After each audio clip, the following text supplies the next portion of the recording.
Well, we played one year and someone threw a knife at us on stage. A knife? Yeah, we played after... Who was it? Remember that? I don't remember this. It was a butter knife. It was a butter knife. I just saw Ian's face go, there might be knives!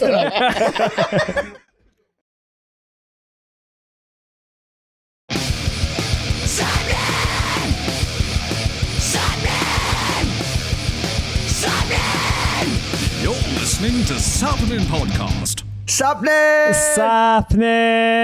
You are listening to episode 343 of Sappenin Podcast, presented by Emo's Not Dead, also known as END, featuring myself, Sean Smith, and my good friend Morgan Richards. Yes, it's me, Morgan Richards, and I was one of the only people from this trip who didn't have a lip ring or 5 colours in their hair.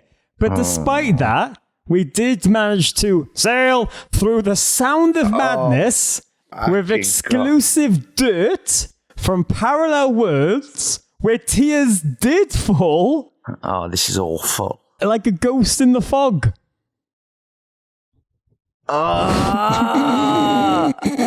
Yes, this is Sappenin Podcast's Download 2025 special episode.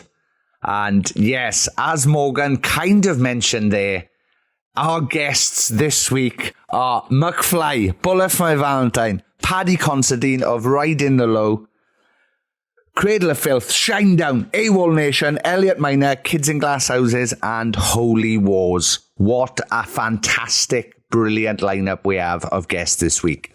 I still haven't mentally recovered from this last week, if I'm honest with you, but maybe this was help. As always, a highlight of our summer is when the lovely people at Download invite us to go back to the legendary fields of Donington Park to cover the UK's premier rock festival. 75,000 people go to mosh out, and we were 2 of those very lucky people. The 2025 edition seemed the most inclusive lineup we have seen yet, especially genre-wise, that let us not only grab our new Telefunken mics and document a collection of the wildest, funniest, and most random moments backstage, but joined by a series of guests that you'd either never expect and situations we really shouldn't be allowed anywhere near. Like, festival season normally treats us really well anyway, but this was quite stupid, and we have over 2 hours of conversations with everyone Sean just mentioned, of Harry Judd from McFly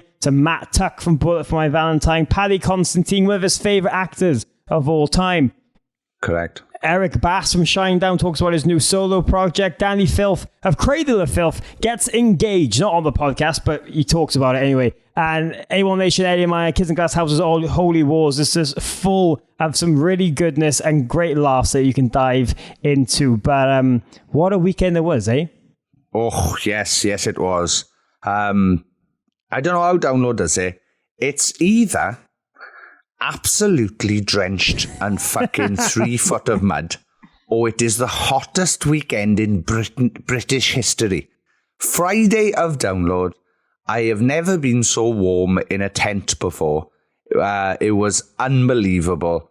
Then Billy Joe from Green Day said, "Here comes the rain again," and made it rain. How much money do you have to make it rain? The answer is Green Day's amount of money, whatever that is. But yes, what a wonderful, wonderful weekend. It was so good to see so many people. We met up with some people who were part of our Patreon, who we've got to thank. But yes, what a brilliant weekend.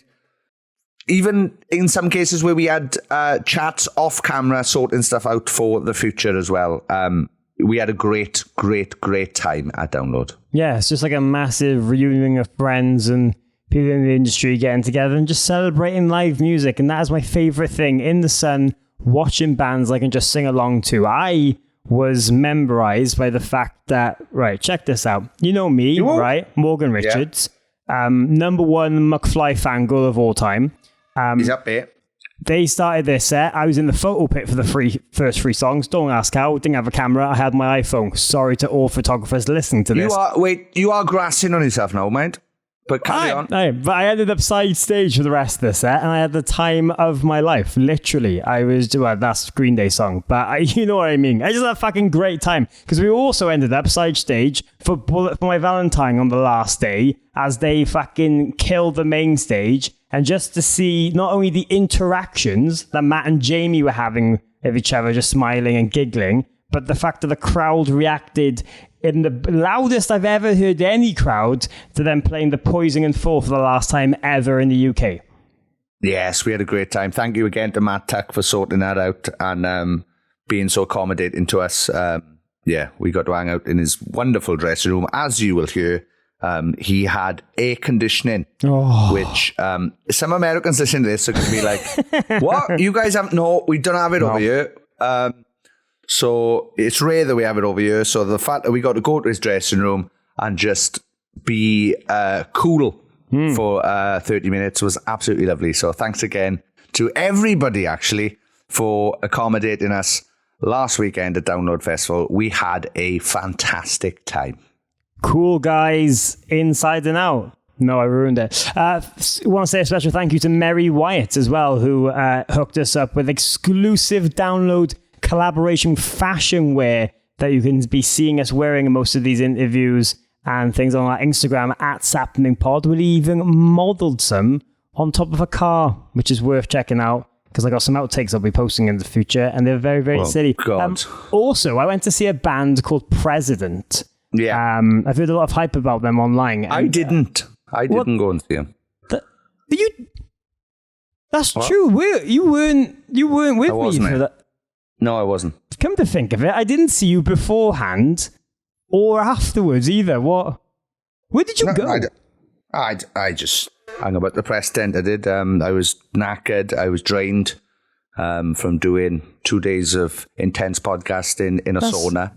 That's weird. That's weird because I didn't bother. People in the press tent said they didn't see you for a while either. I was there. You definitely. I was definitely. Anyway, there's so much chaos. So we're going to get straight into it. Before we do, a special thank you to our Patreon at patreon.com/Sappenin for continuing to make this happen each and every week. We love you. We got to see some of you. We got to hang around by a Ferris wheel. It was a good laugh. And if you are listening to this and because you missed download and you're feeling absolutely miserable, if you'd like to feel something, head over to emosnotdead.com. Have a little browse on the coffee and clothes and garments you can get on there. If you enter the code Sappenin20, you now get 20% off for being a listener to this podcast. So thank you and shout out to Emos Not Dead for everything awesome. Yes, big love to emosnotdead.com. But yes, patreon.com/Sappenin as well if you want to support your boys. This podcast wouldn't be viable without the Patreon's help. So thank you very much to all of them. But anyway, let's get on to it. Episode 334 of Sappenin Podcast, brought to you by Emo's Not Dead.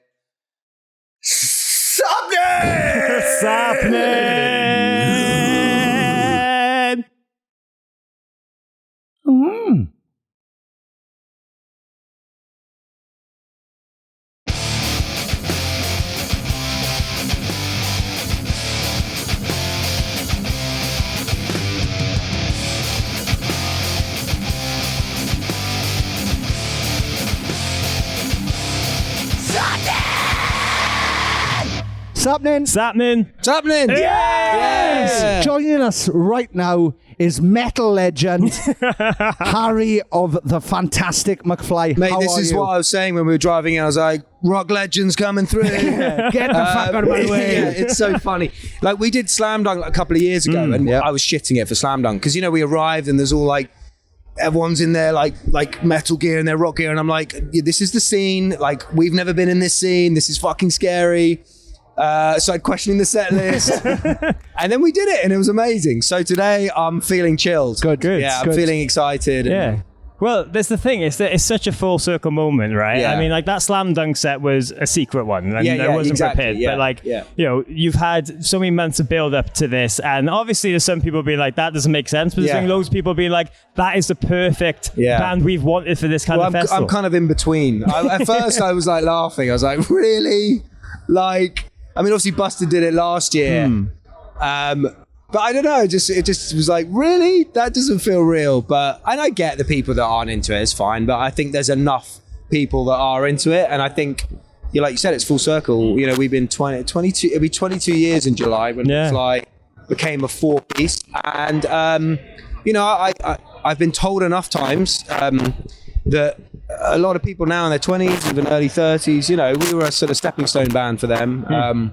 So yeah, I'm happy to be here. It's very exciting. Yeah. Well, I've said to you guys multiple times, the influence you gave to a lot of the other bands who would be on this lineup, or the people who just come into attendance, you know, you were that band who introduced people to like rock music or guitar music or like heavier drums or anything like that. But for you personally, how does it feel to play a festival like this? Because again, you in the past have been excluded from doing anything, but you were raised and you in your teenage years got into bands like The Used and Starting Line and all those kind of things. Yeah, exactly. I think, do you know what? Arriving here today, like I said, I don't feel that kind of insecure or nervous. I feel just like, it's cool, it's fine. Yeah, it's fine. Like, it's not like, we are in the same kind of genre necessarily as maybe some, but like I said, a couple of years ago, there was definitely nerves and like insecurity. And yeah, I think in the early days, particularly me and Dougie were more into this scene. And so there was sometimes that sense of like shame, or like you'd go to gigs of these bands that you loved and people would say stuff to you, or you'd get like a lot of shit and it would be like, oh man, it's just a shame. And yeah, but you know, that's all that time's moved on. And I think a lot of people here as well, you know, when we're in rehearsals discussing the set list, it's a difficult one because I think some of our music that I assume you know would like sit alongside many of the bands that are playing here today.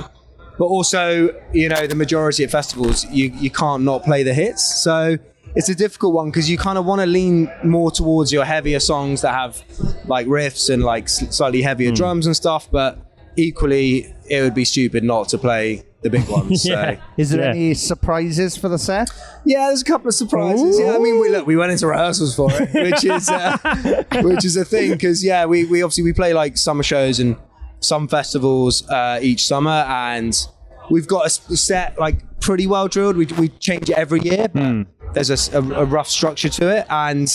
But this time we were like, no, we need to try and do something a little bit different. So a couple of surprises. The one thing I'm hoping is like you guys like really build up an intro to the song and be like, open up this pit, and then it's just obviously or all about you or like something like he's doing gestures. I'm smart. You're smart. You are smart. Nice. Oh, yeah, I can't wait for that. I really hope like we've got our social guy prepped. Like, make sure you film this bit. Like, I just don't care. Like, even if it doesn't work, it's just so funny the thought of like you said.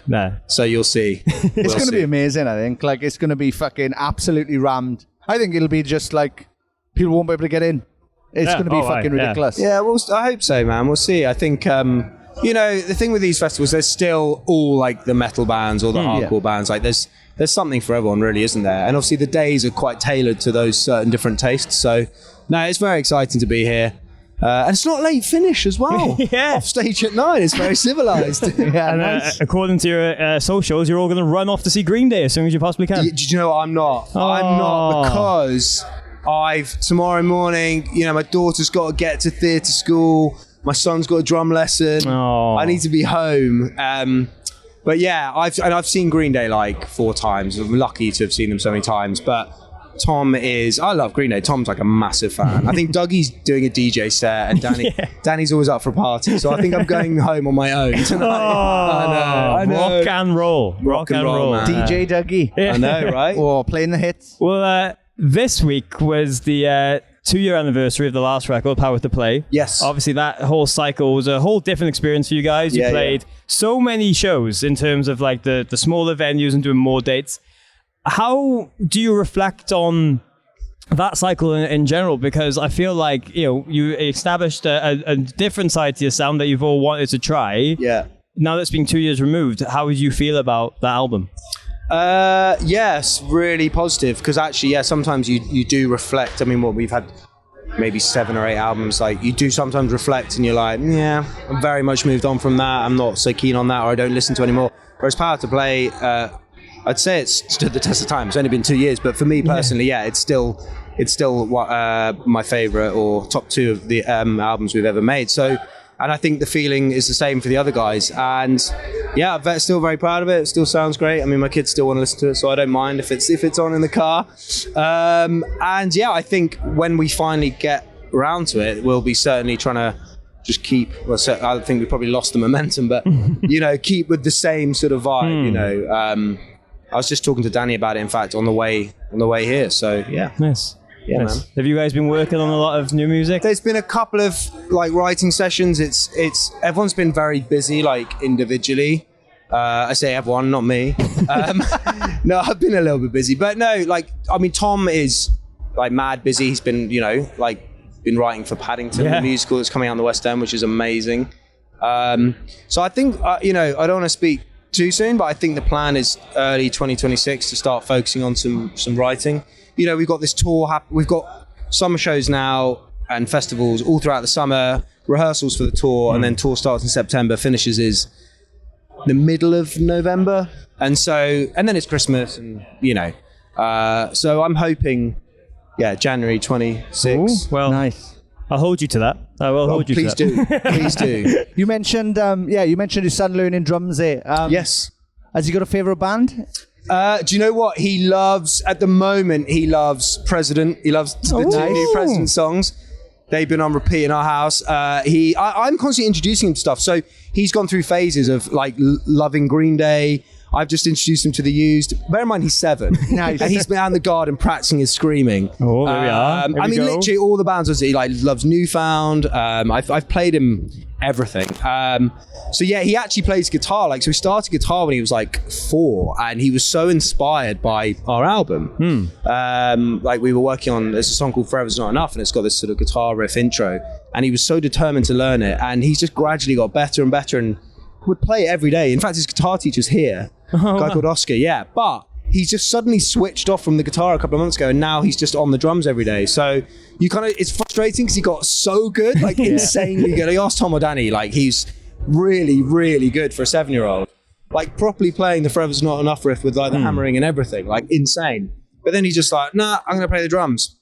So yeah, it's fun because me and him have a similar music taste, and my wife and my daughter get a bit annoyed with the music we play, and now I've got a 3-year-old boy as well, and he's in the back headbanging to President. So nice. I was playing him Sleep Token. He's been trying to learn the beat on Emergence, and I love it. So it's a really nice thing to share with him. So. Perhaps he's just creating his own self-contained band, or perhaps he's I'm good enough on guitar. Let me get good on these drums, and I'll do bass, and I'll work on production, and then I'll be it then. Mate, he was so in fact, a guy, Steve Patel, Steve Patel? Yeah, of course. He's coming over to do a songwriting session with my songs because he wants to write songs, but he's getting frustrated, and I'm I don't know if you have kids, but it's hard trying to do shit with them because they just, no daddy, I hate that idea. You're okay. So yeah, he's really into it, nice. and it's fun to see. Yeah. Oh, good old Patel. We might have a McFly Jr.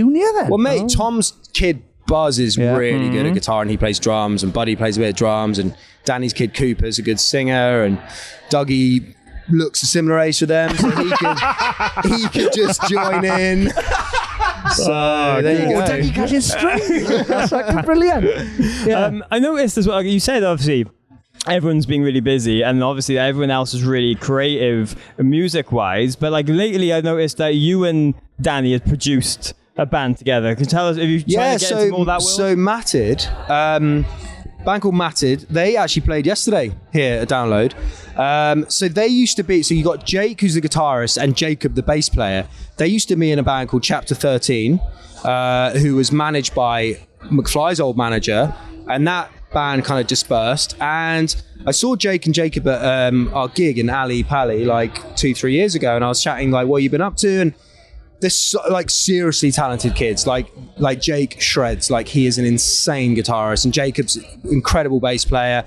And they're oh well, we're writing some stuff, and I was come into the studio one day. I just kind of thought I'd like to help them out, they're really sweet kids. So bear in mind, 3 years ago they were 16, 17 maybe. Anyway, eventually got around to it. They came to the studio. They've got a singer now, Max, rhythm guitarist Oscar, a drummer called Tom, who's an incredible drummer. Yeah. And so they sent me a load of their demos. I just kind of flicked through. I was let's record this one, and this one. And we did. We just got into the studio. Danny was around, so he helped out. And they released a song called Material at the beginning of the year. They've just released their second song called Flowers and Chains. It's legit, like it's fucking brilliant. And I was chatting to them, you know, they're going to get them back in when I got time. Danny, Dougie and Steve Patel have a songwriting trio, so they're often in the studio, so I just kind of look at their diary and then get the Matted Boys back in. But they're, mate, honestly, one to watch. Like, check them out. Like, they're so great, man. It's proper musicians, like, absolutely amazing. It feels kind of weird when I'm like telling the drummer, like, can you play that? Like, I know you're better than me, but can you just play this bit instead of that bit? Oh, wow. So yeah, man, check them out. Like, really cool young band. Like, great tunes, great players. Yeah. Well, dude, thank you for taking the time. It's always a pleasure to see you. I'm dead excited for the show tonight. And a great invention by Danny on cue. Hello, I know. I could.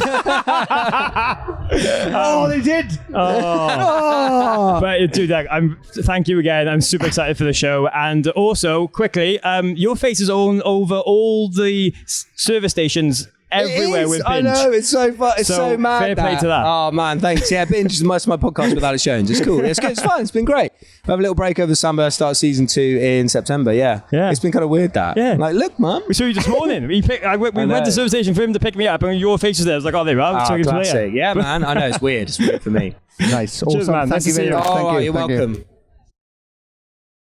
You're listening to Sappenin Podcast. Sappenin. Yes! Yay! Joining us right now is frontman, musician, and genuinely my favourite actor of all time, mate. Of all time. That's a big one, mate. Beautiful. There's a lot of actors out there.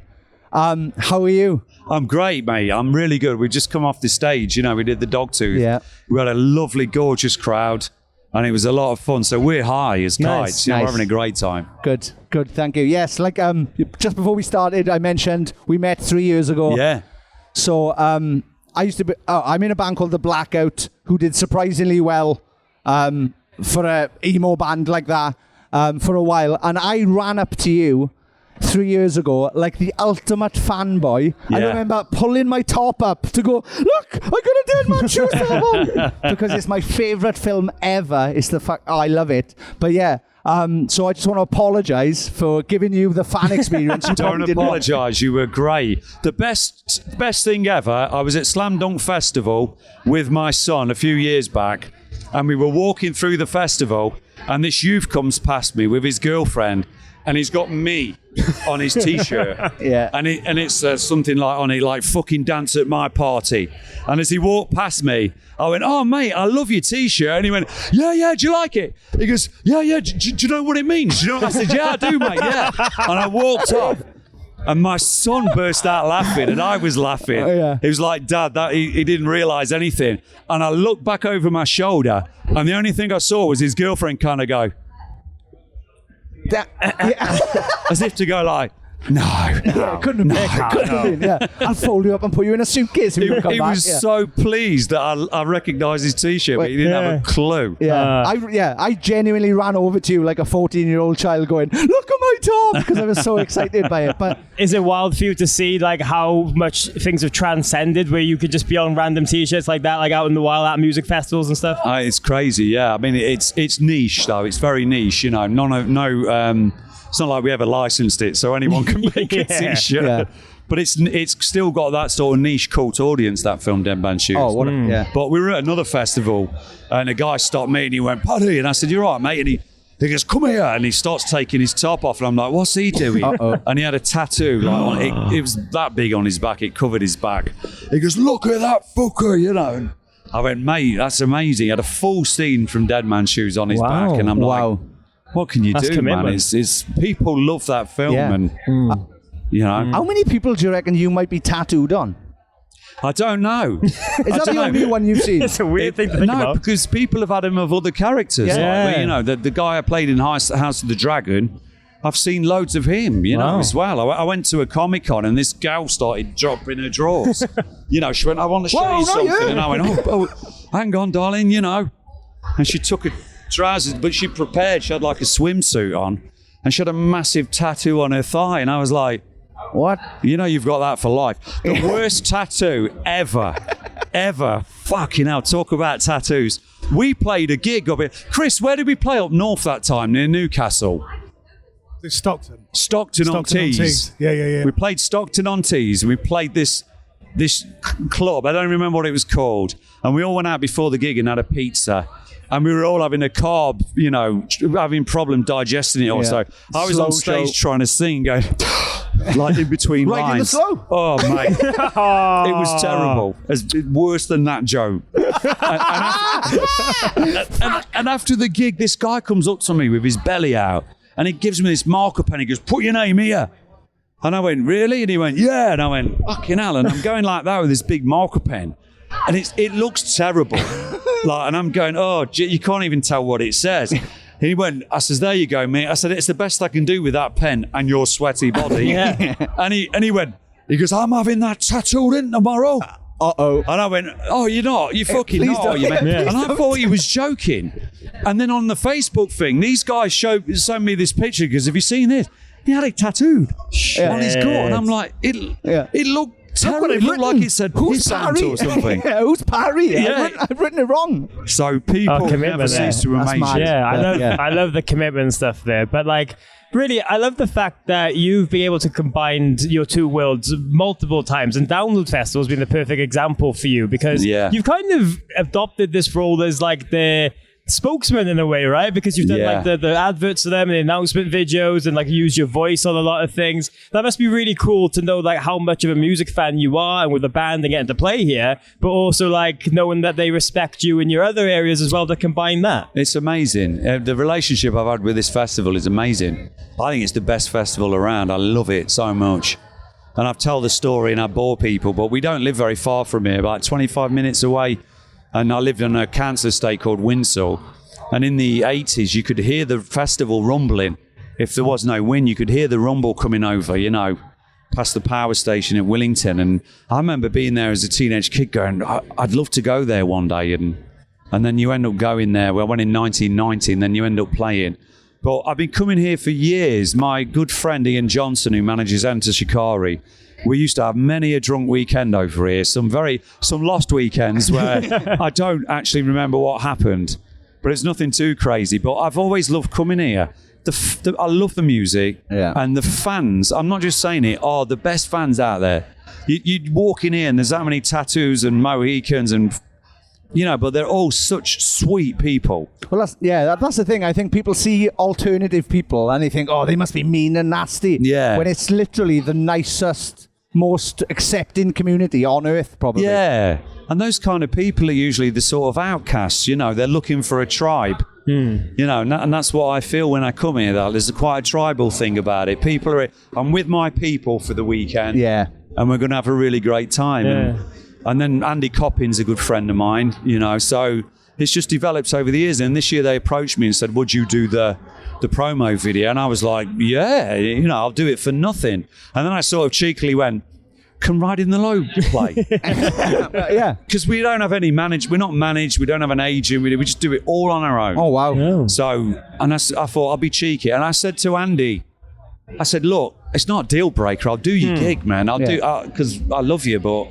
and he was like, of course, do it. So there was a bit of that going on, but yeah, they've sort of adopted me a little bit, and I don't mind that. I love being sort of associated with this place. It's great. Yeah. No, I've seen you about the last couple of years, and I'm just in awe every time. I'm like, oh, my fucking favorite actor is just hanging out with us moshers. This is amazing. This is fucking brilliant. But yeah.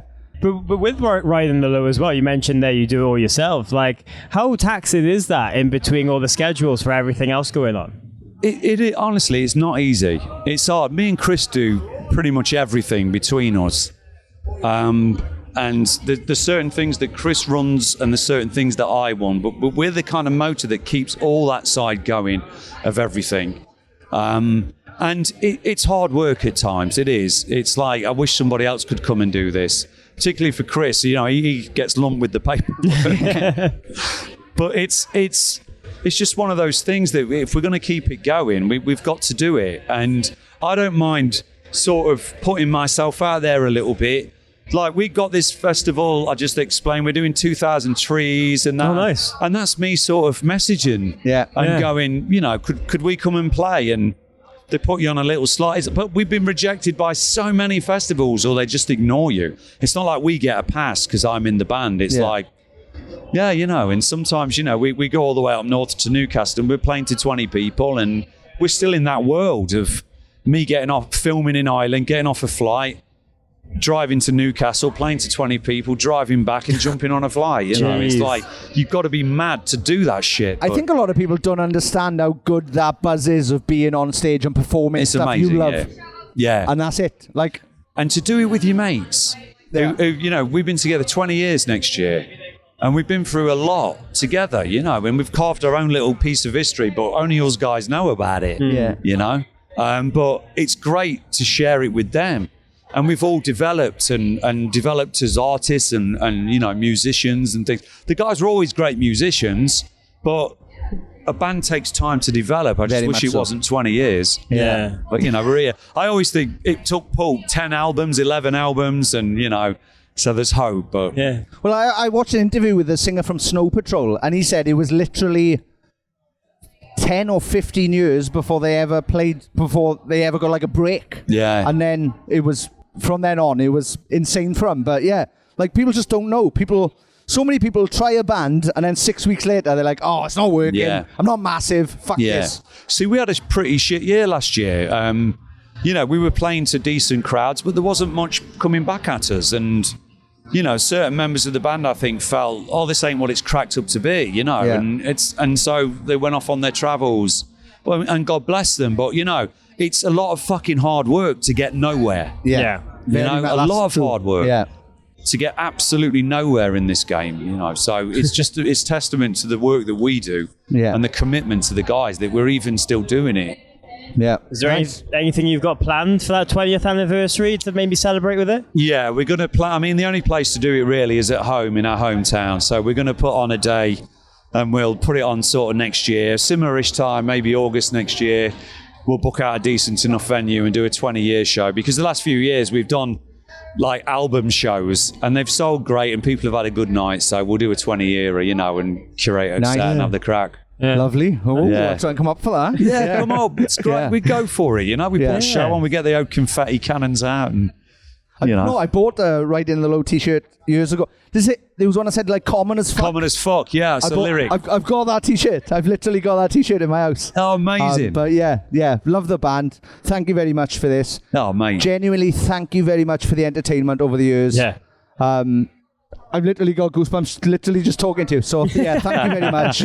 This has been amazing. It has. Thank you, man. Yeah, appreciate it massively. No, you're great. Thanks for asking. It's really nice to talk to you. No worries. Thank you. It's so different from doing the film stuff, you know. It's beautiful. Thanks. Sappenin Podcast! Sappenin. Yeah! Let's go! Joining us right now, Metal Titan, Matt Tuck of Bullets My Valentine. How are you, brother? Good, man. Thanks for having me again. No, always a pleasure. Anytime. How are you guys doing? Good. Melting. Yeah, mainly sweating. That's all right. My output this weekend has been damp. There you go. More Well, than better now, though, because you've invited us into your lovely dressing room here, so we appreciate that. No worries. Best dressing room we've seen so far. So, and is going to be the best dressing room we've seen. So thank There you we for go. That's all inviting us here. But yeah, what's news? Are you excited to play later on? Of course. Yeah, we haven't been here since the pilot. Yeah, it's true, right? And it was a couple of years before we did that as well, so we haven't had the full fat download for a long time, you know, so yeah, good to be back. We've had a few warm-up shows. We did Rock and Park, Rock and Ring, Mystic Festival in Poland. You know, just new room. Yeah, we did a show in Finland on Friday night. We travelled here yesterday, and here we are, so Nice. it's good. We've got a couple of shows under our belt, and yeah, ready to go. Good. Here we are again. Yeah, it's good to be back, man. We've been coming here for over 20 years at this point, so you know it's always a special place for Bullet, and I hope Download feel the same about us. They definitely do.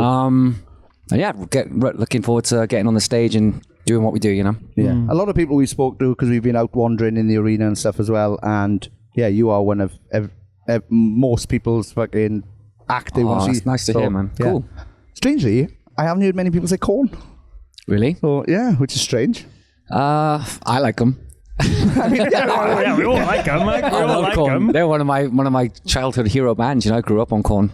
So to have them here tonight, I think is where they belong personally. But Nice. When you come back to Donington, does it bring back memories of like the first times like coming here and stuff? And Yeah, man. You know, this was the first festival we ever played as Bullet and stuff like that. You know, as an unsigned act as well. Back in 2004, we were just an unsigned band, but we managed to wangle ourselves on the third stage at about 12 o'clock in the afternoon. And so, yeah, very special, you know, like, and then the next year we moved up to like the 10, and then 2006, I think was the first main stage performance. And we just kept coming back every other couple of years for the last 20 years, apart from the last few years, because obviously COVID put a stop to that. But we did get to do the pilot thing, which was a cool thing to be a part of. It was good to close out the Sunday night all British festival. It's never going to happen again. That's true. So it was pretty cool. Enjoyed it. And here we are again, celebrating the Poison tonight as well. So it's the last time we're ever going to do it as well. Is it? In the UK. We've got a couple more festivals to do it at. Yeah. But here on home turf, it'll be the last time that we ever do this. So yeah, kind of a end of a chapter, you know?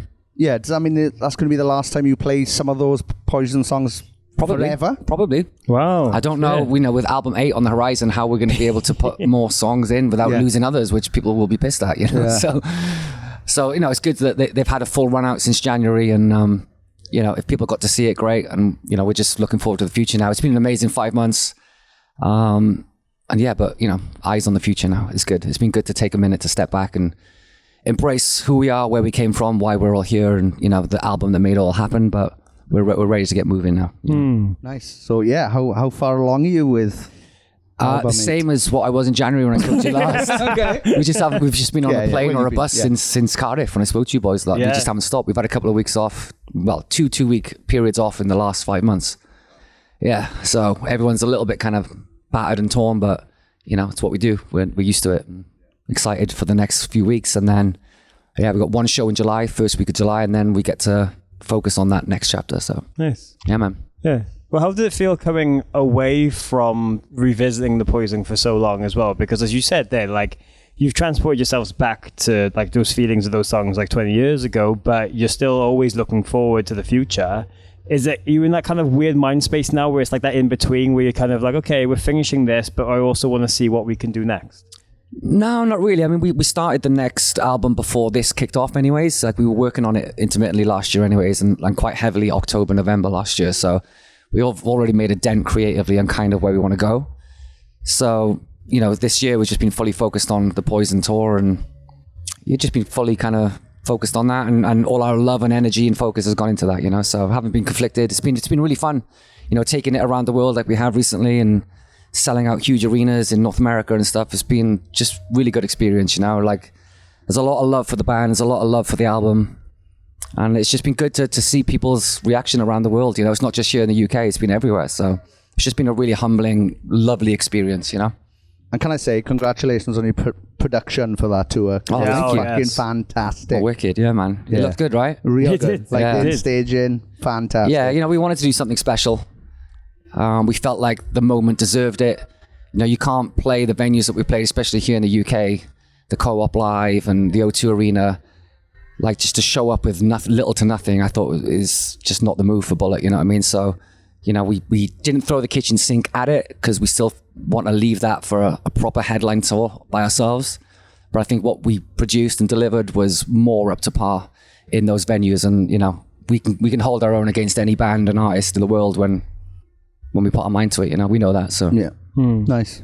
Obviously, after that tour as well, I think a lot of publications have been just using the Bullet from Valentine name a lot lately, let's just say. Are you surprised just to see so many people kind of trying to weigh in on things behind the scenes that they really don't know anything about? No, I don't concern myself with stuff like that. You know what I mean? I'm a busy guy that's got a lot going on, and I don't tend to get involved in any of that online nonsense. It's not reality. It's just a bunch of fucking nonsense online. I learned to kind of distance myself from that probably 15 years ago. You know, I've got more important things to worry about than that nonsense, you know? Yeah. But it's easy to get caught up in it everywhere. So it's nice that from an early age, you really realize that that's not the way to go through. Yeah. It's just, you know, I put my foot in it a bunch when I was young and stupid, naive and inexperienced, you know what I mean? So I just learned the hard way, you know, and it's not reality. The reality is the venues and the shows and the meet and greets and the meeting people and shaking hands and listening to the fan stories of who Bullet is for them and how they discovered us, their stories of they got engaged to us, they had babies because of us, they met at show. Like, the story is beautiful. So I'm not going to let stupid online nonsense distract me from the realities of life and what we do as a band and on a personal and business level. That's what's important, you know. It's the best way to look at it. Yeah, I'm not, you know, I'm not even going to lose a wink of sleep about that bullshit. You know what I mean? No. So whatever. It's just shitty. And it's just it's just fucking whatever. And Yeah, man. It's not real. It's not real. It's not real, man. It's a made up online load of bollocks. Like, bonkers. Man. Well, as we walked in here, you were on the guitar practicing, just having a little jam. Is this like the normal setup for you before like a festival appearance or just show days? They got a jam room, man. They got a jam room. Yeah, I mean, it's not usually as nice as this. Yeah. But sometimes it is, sometimes it isn't. But yeah, there's a lot of time to kill. I've done the rounds today, speaking to a lot of people. Sorry. No, it's all right. It's all good. Yeah, I only speak to people who I want to speak to as well. So Thank you. yeah, Nice. it's all good. And yeah, just You hear that, Fred Durst? Some people do want to fucking speak to us, you bastard. Come on the podcast. Come on, Fred. Come on, Fred. Grow up. Yeah. grow up. Man. That's it. You know, we got about 4 hours before stage now, so I might actually just pop back to the hotel and just chill. You know, it's just, there's a lot of time to kill, you know what I mean? That's 95% of this job is just sitting in rooms like this doing nothing. So it's, you know, there's an art of killing time, and we're the masters of it now. So might just fuck off and go and have a swim. Nice. Yeah. Couple laps. Just come back drenched. Yeah. That'd be so good. Like, just come back. Where have you been? Fucking swimming. I was in a pool 25 minutes ago, and now I'm here for you bastards. Isn't it? Brilliant, though. That's what it is. That's what it's about. That's the thing. A lot of people don't realize that, right? They just see like, the excitement of the lineup and you guys being here and like what the show's going to entail. Not that like you get here stupid early, make sure everything's checked and whatnot, and then you're just waiting around. Yeah, I mean, the crew have a very different experience to the bands on events like this. You know, it's quite chaotic on the stages, dealing with everyone's productions and everyone's, you know, there's a lot going on. But from a band perspective, there's not a lot going on. You know, you speak to a bunch of people, you do a bit of press if you're lucky enough that people want to talk to you. But the majority of the day, that is just wandering around aimlessly, not doing a lot, you know. But like I said, you become used to it. And, you know, we stayed at a hotel about 20 minutes off site last night. So I might just, like I said, go back there for a few hours and enjoy the facilities. Have a nice steam. Cracking sauna, man. Cracking sauna. Yeah. Otherwise, we'll just be sitting in here, just listening to the noise of the main stage, which is not a bad thing. Yeah. But you know, But it's not a clear sound anyway. You know, it's not like you get the front of house sound. You're getting this bassy background. Yeah. I love it when you just rock onto site half hour before stage, get dressed, warm up, and hit. I love that. I don't like sitting around on my ass for like 4 or 5 hours. It's just snap. It's not for me. Yeah. Snap. Of all your years playing festival shows and seeing the craziest of crowds, is there anything that always comes back to you this time of year and being like, these are things I've only seen at festivals, like other gigs or other walks of life, these have never happened? Just like maybe some weird costumes, some weird antics, weird chants. Has there ever been anything that comes back not to really. you? I mean, once you've been to one festival, you've kind of been to them all. So no, I mean, you know, from an artist's point of view, they're not your shows. You know, you kind of get used to the chaos and the uncertainty. Is everything going to work? You know, there's no sound. You know, it's like, it's quite edgy for a band and an artist playing any festival. If you're first or last, you know, it's like you're not really entirely in control of the environment or the situation. So it does make things a little bit more edgy. But we've been doing it so long now that just is what it is. And our crew are just like the best.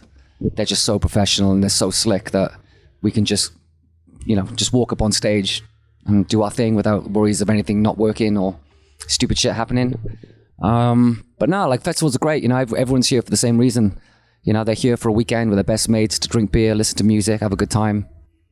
And it's beautiful, you know, and to provide the music for that experience. Not many people get to do that, you know. So yeah, we cherish these experiences. They're fun. They're edgy and they can be quite intimidating, but we're used to it now and we know what we're doing and I think we know what we're doing anyways. You know? I like to think we do, but we'll see when we hit the stage tonight. You know, we got all the bells and whistles tonight, which is good. Nice. Blowing a lot of shit up and bringing all that kind of that O2 style production here today. Awesome. So I'm going to have, it should look and sound amazing. Yeah, it'll be fantastic. I can't wait for it, man. Honestly, I can't wait for it. Yeah. Well, just before you go as well, I mean... Well, we go. Well, yeah, we're in your place. Fucking hell. He's not going to cheers, boy. And he just fucked up. He said he's going back to a hotel. So if this room's free, I mean, we could just have this for the rest of just me and you just sit there like it. Yeah, it's like Padge and Jamie walk in. Yeah, what the fuck are you doing boys, here? Turn on, fuck off, Lou. So it's now. Yeah. I'm the captain now. Sorry. I mean, obviously, there's been so much talk of the poison, especially the last couple of times you've been on this podcast. But because you played all these shows now with doing the album from front to end, is there any songs in particular that you maybe just didn't realize, like album tracks or something that like the crowd are really into, like has more of a reaction than you kind of remember or thought because you haven't played it as live as often? Yeah, I mean, we've always had the ones that we've put in every Major Bullet set forever since the Poison, like Tears on 4, Words, all these things. They've kind of never left the set for good reason, you know? So a lot of the stuff that we haven't played in a long time, like Hit the Floor, 10 Years Today, and that kind of stuff, they've all gone down as if they were singles. At some point. It's weird, you know, when we first started doing it, we thought that there would be a part in the set where there's a bit of a lull or maybe people aren't really into it, but it feels and sounds and like looks like when I'm on the stage that every single song was a single, which is amazing, you know, like you can put any song, you can pick any song tonight and broadcast it as like a highlight on like a TV or whatever, and it would just be as joyous and as amazing as a Tears Don't Fall, for example. Yeah, that's amazing. Which is good, you know, a lot of stuff's gone down well, like The Poison. There's just something about that song. I think it's the pace of the song and then the hooks in the chorus and stuff. That one goes down really well. And Hit the Floor was probably the one that was the most surprising of the crowd reaction. Oh, wow. I think it's, again, something about the way those songs were structured and the dynamics of the song and how it builds up to choruses. And then the last chorus, it's like you have a key change and, you know, just class songwriting, isn't it? You know what I mean? You know? Yeah, nice. It works every time. Has any of these Poison shows or any of the songs or like the reactions inspired you to write anything like that for the next album? Is it going to be... not musically, but just the, like I said, the structure and the dynamics of the song, you know? It's just those things which are as important as the content itself, is the journey, having the highs and the lows and like all that kind of stuff. They're really important, you know, when you're a songwriter. So we're not going to re-record the Poison Part 2 or anything. You know, I think those days are gone, and that was what it was. But you know, there's a lot to be learned from playing the songs again. It's like, why is this good? Why are the crowd so excited about this? Why is this chorus louder than this chorus? You know, so we are absorbing all that information, and it will be channeled into the next album for sure. Nice man. Yeah. Awesome. Because those shows are fucking class. Yeah. So, You know, I just hope people embrace it tonight. You know what I mean? We've done, I think, 8 festivals now with the Poison. And wow. The 8 that we've done have just been like, it's been a normal set. We didn't think that the crowds would embrace it as much as we would hope they would, because it's not a Bullet show, you know. So to play at a festival is ballsy. You know what I mean? Very ballsy. But it's like we just got no reason to not do it, just because the way the last 7-8 festivals have gone. It's just been like the most joyous, been the best festivals we've ever played. It's weird. So I'm hopefully, fingers crossed, tonight will be the same. Oh, yeah. I'm almost convinced like it. You're gonna win this. Like, you reckon? Yeah. Bullet win today. We've won. Yeah, you've won today. Completed it. Yeah. Okay, Good. cool. Yeah. I can't wait. What's the band of the weekend so far? Oh, I saw McFly on Friday. I was very, very happy with McFly. Cool. I would be. Did you here's a pop quiz. Did you recognize their stage production by any chance? Why is it you was? It was. They bought it off us. Yeah. Yes! That's a fucking behind the scenes thing. Yeah. Rock and roll, huh? Did they? Yeah, seriously. Yeah, the lit cabinets they had, they were ours. We sold them in like January or something to them. I love stuff like that. Oh, that's cool. Right? Yeah, that's fucking cool. Yeah. So that's why they had a good show. Yeah. That's why those Metallica riffs sounded so good. Yeah. They're going, fuck, right, we're playing a rock festival. What do we need? Let's buy bullets. Let's buy bullets. Take a bullet going for sale. Yeah, that's fucking brilliant. Like, Yeah. that's nuts. Nice. Yeah, who would have thought like Bullet and McFly have got some sort of Yeah, it's good, connection man. somehow? No, it's good. You know, we used the shit out of those as well. We used them to death. So when we offloaded them, it was like, thank fuck for that. Because now we can't use them again. It saves so much room in our storage as well. So it was a win-win. Class, yeah. Now we can move in there. Plus, you know, Nice little earner. Yeah, nice. Fucking McFly many coming in as well. Yeah, Jesus it Christ. is. Fucking Yeah, here we man. are. Well, So they were the band of the weekend. Green Day were Green Day were class as Green Day's well. very good. and I'm not a Green Day fan. Yeah. So Yeah. I mean, yeah. you'd think they'd be pretty good at this point. Yeah. you know? Yeah. I mean, yeah, they've done a few shows Yeah, now. they've, haven't they? they've been around a little bit. Like, Yeah, he's not new to this. You did make it rain on command as Bro, well. That's the one thing He I will. said, right, you know, when September ends or whatever that song's called, October. It should be called October, really. But when September ends, right, he went, "Here comes the rain again." It started raining. How much money have you got? How much money has Billy Joe got that he could make it rain on I know. command? So, but he's got a lot. So tears don't definitely. fall tonight. Tears don't fall. If it doesn't rain, I'll have a word with the big man. phone Billy now. Quick, Yeah. Bill, quick! I need you fucking cloud fella. I don't know what that job Cloud would be. fella. Yeah. All right, I'm a cloud fella. So my clouds for festivals. What a fucking what a Okay. job! Oh. And last night, how was it last night? Yeah, good. Good. We saw a bit of Sleep Token, and then I tried to dive out before the crowds all left at the same Yeah. time. But yeah, it looked fucking unbelievable. It sounded good, but yeah, just production was fantastic. Cool, man. And a waterfall on stage. So that was Yeah. Well, when we spoke last, we were talking about yeah, what we on were, stage as yeah. well. Raining. Yeah, we put Yeah. that one in the bin. But It's you gone know. forever now, is it? It's Well, not forever, but we decided against it. But maybe next time we'll see. Yeah, I'm busting for that. Yeah. yeah, I want to see that. I'd like that very much. But yeah, thank you very much dude. for giving us Really your time. appreciate So, it. boys, And pleasure. we'll get out of your lovely air-conditioned dressing room now and go back to being paupers in Yeah, the fucking Preston get out. with- Out. What do you mean out? Not fucking Yeah, in. not fucking in. Fucking Twin Town. Yes, we've ended on a Twin Town chord. Thank you very much. Cheers, man. Nice one, boys. What's happening? Yes! Joining us right now is Eric of the brilliant Shinedown. How are you? Man, I'm so good. Over my jet lag. We've been here for about a week, so I'm good to go, man. Ready to play. Nice. It's very warm in this tent at the moment. It is, but I live in the South in the States, That's man. true. So this is Okay. like this is winter time. Yeah. Damn. Yeah. Jeez. Yeah. What have you guys been up to for a week? What have you been over here? We played a festival in Czech Republic. So we played a festival called Rock for People. Nice. Closed the second stage there, and great show, great crowd. Man, had a wonderful show. Had a couple days off in Prague. We got in a couple days early just to adjust. Kind of explored the countryside. Took some trains 45 minutes outside of the city and just messed around, and then played the show. Flew here. Had a day off in Birmingham yesterday, and now we're here, man. So we've just been we try to be travelers, not tourists. We try to find some cool stuff, cool people. We always like to hang, man. We always try to find cool bars and just find, I don't know, man. I like meeting interesting people, I love that. Nice. I love that. Well, Download always felt like such a special place for Shinedown, Yeah. right? Because every time you've come over, the audience has embraced you so much that you're up the bill, different slots all the time. Today, on just before Sleep Token, and that main stage is just going to be filled with like almost 100,000 people. How does that feel just to see the evolution of the band? Because you guys have done so much, right? You've changed so much in that time, but it must be cool to be like, oh, we're back at this place and just see the progression. Yeah, man. Well, first of all, we haven't been shy about talking about how the history that we have personally with Donington, because like in the States when we were kids, we'd get VHS tapes of the festival, of performances from the best of, and you could buy that at the record store. And I mean, I would watch these things when I was 11, 12, 13 years old.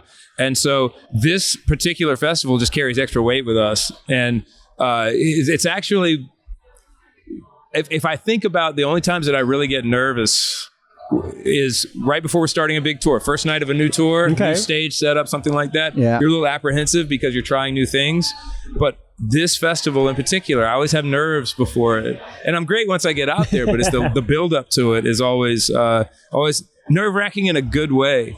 And then, so you take that and you go through that experience. I think it's maybe our sixth time, fifth time, something like that. Yeah. At this point, we have a shirt tonight that we're selling that has All the it has appearances. all of them on it. Yeah. Very good, very good. But you're right, man. To climb up the list, and to get to where we are now, and hopefully next time it'll be a headlining show. Yeah, right? well, one away. It just means so much, man. That the fans have embraced us and embraced the change that we go through on every record, because we're the same band, we're the same people, but musically we always find new things that we like and new things we love and new things to say, and so we try not to make the same record every time, and so to just be embraced every time that we do that it just means so much, man, and to be able to climb that ladder. Yeah, it's obviously testament to you guys that you're moving in you're heading in the right direction. That like you're higher up the festival, it's getting bigger. So the next album now, it's going to be, you'll have to do your own festival. Yeah. Shine download. Shine download. Be careful what you wish for. Shine download. That's actually not bad. We might get sued for that. No, I'm sure Coppin will be cool. Like there's something here. Coppy, he needs to hear about this, right? I'm trying to think, could you do an extra day? Because like a few years ago, it's 20th anniversary, they actually were Metallica turned up a day earlier, right? Yeah. So you could do Shine Download on the Thursday. See, it's all there. Yeah. It's all there. I like this. I like the way you work. Curated. Yeah, the lineup's curated by Shine Down. Yeah. Shine Download. Shine Download. It's not a bad idea. We need to fuck this podcast off. Let's do this. And just become agents. I mean, hey. Yeah, what's it? Look, man. Yeah, of course. Do you need a new agent? Well, because I'll tell you one thing, man. We're not.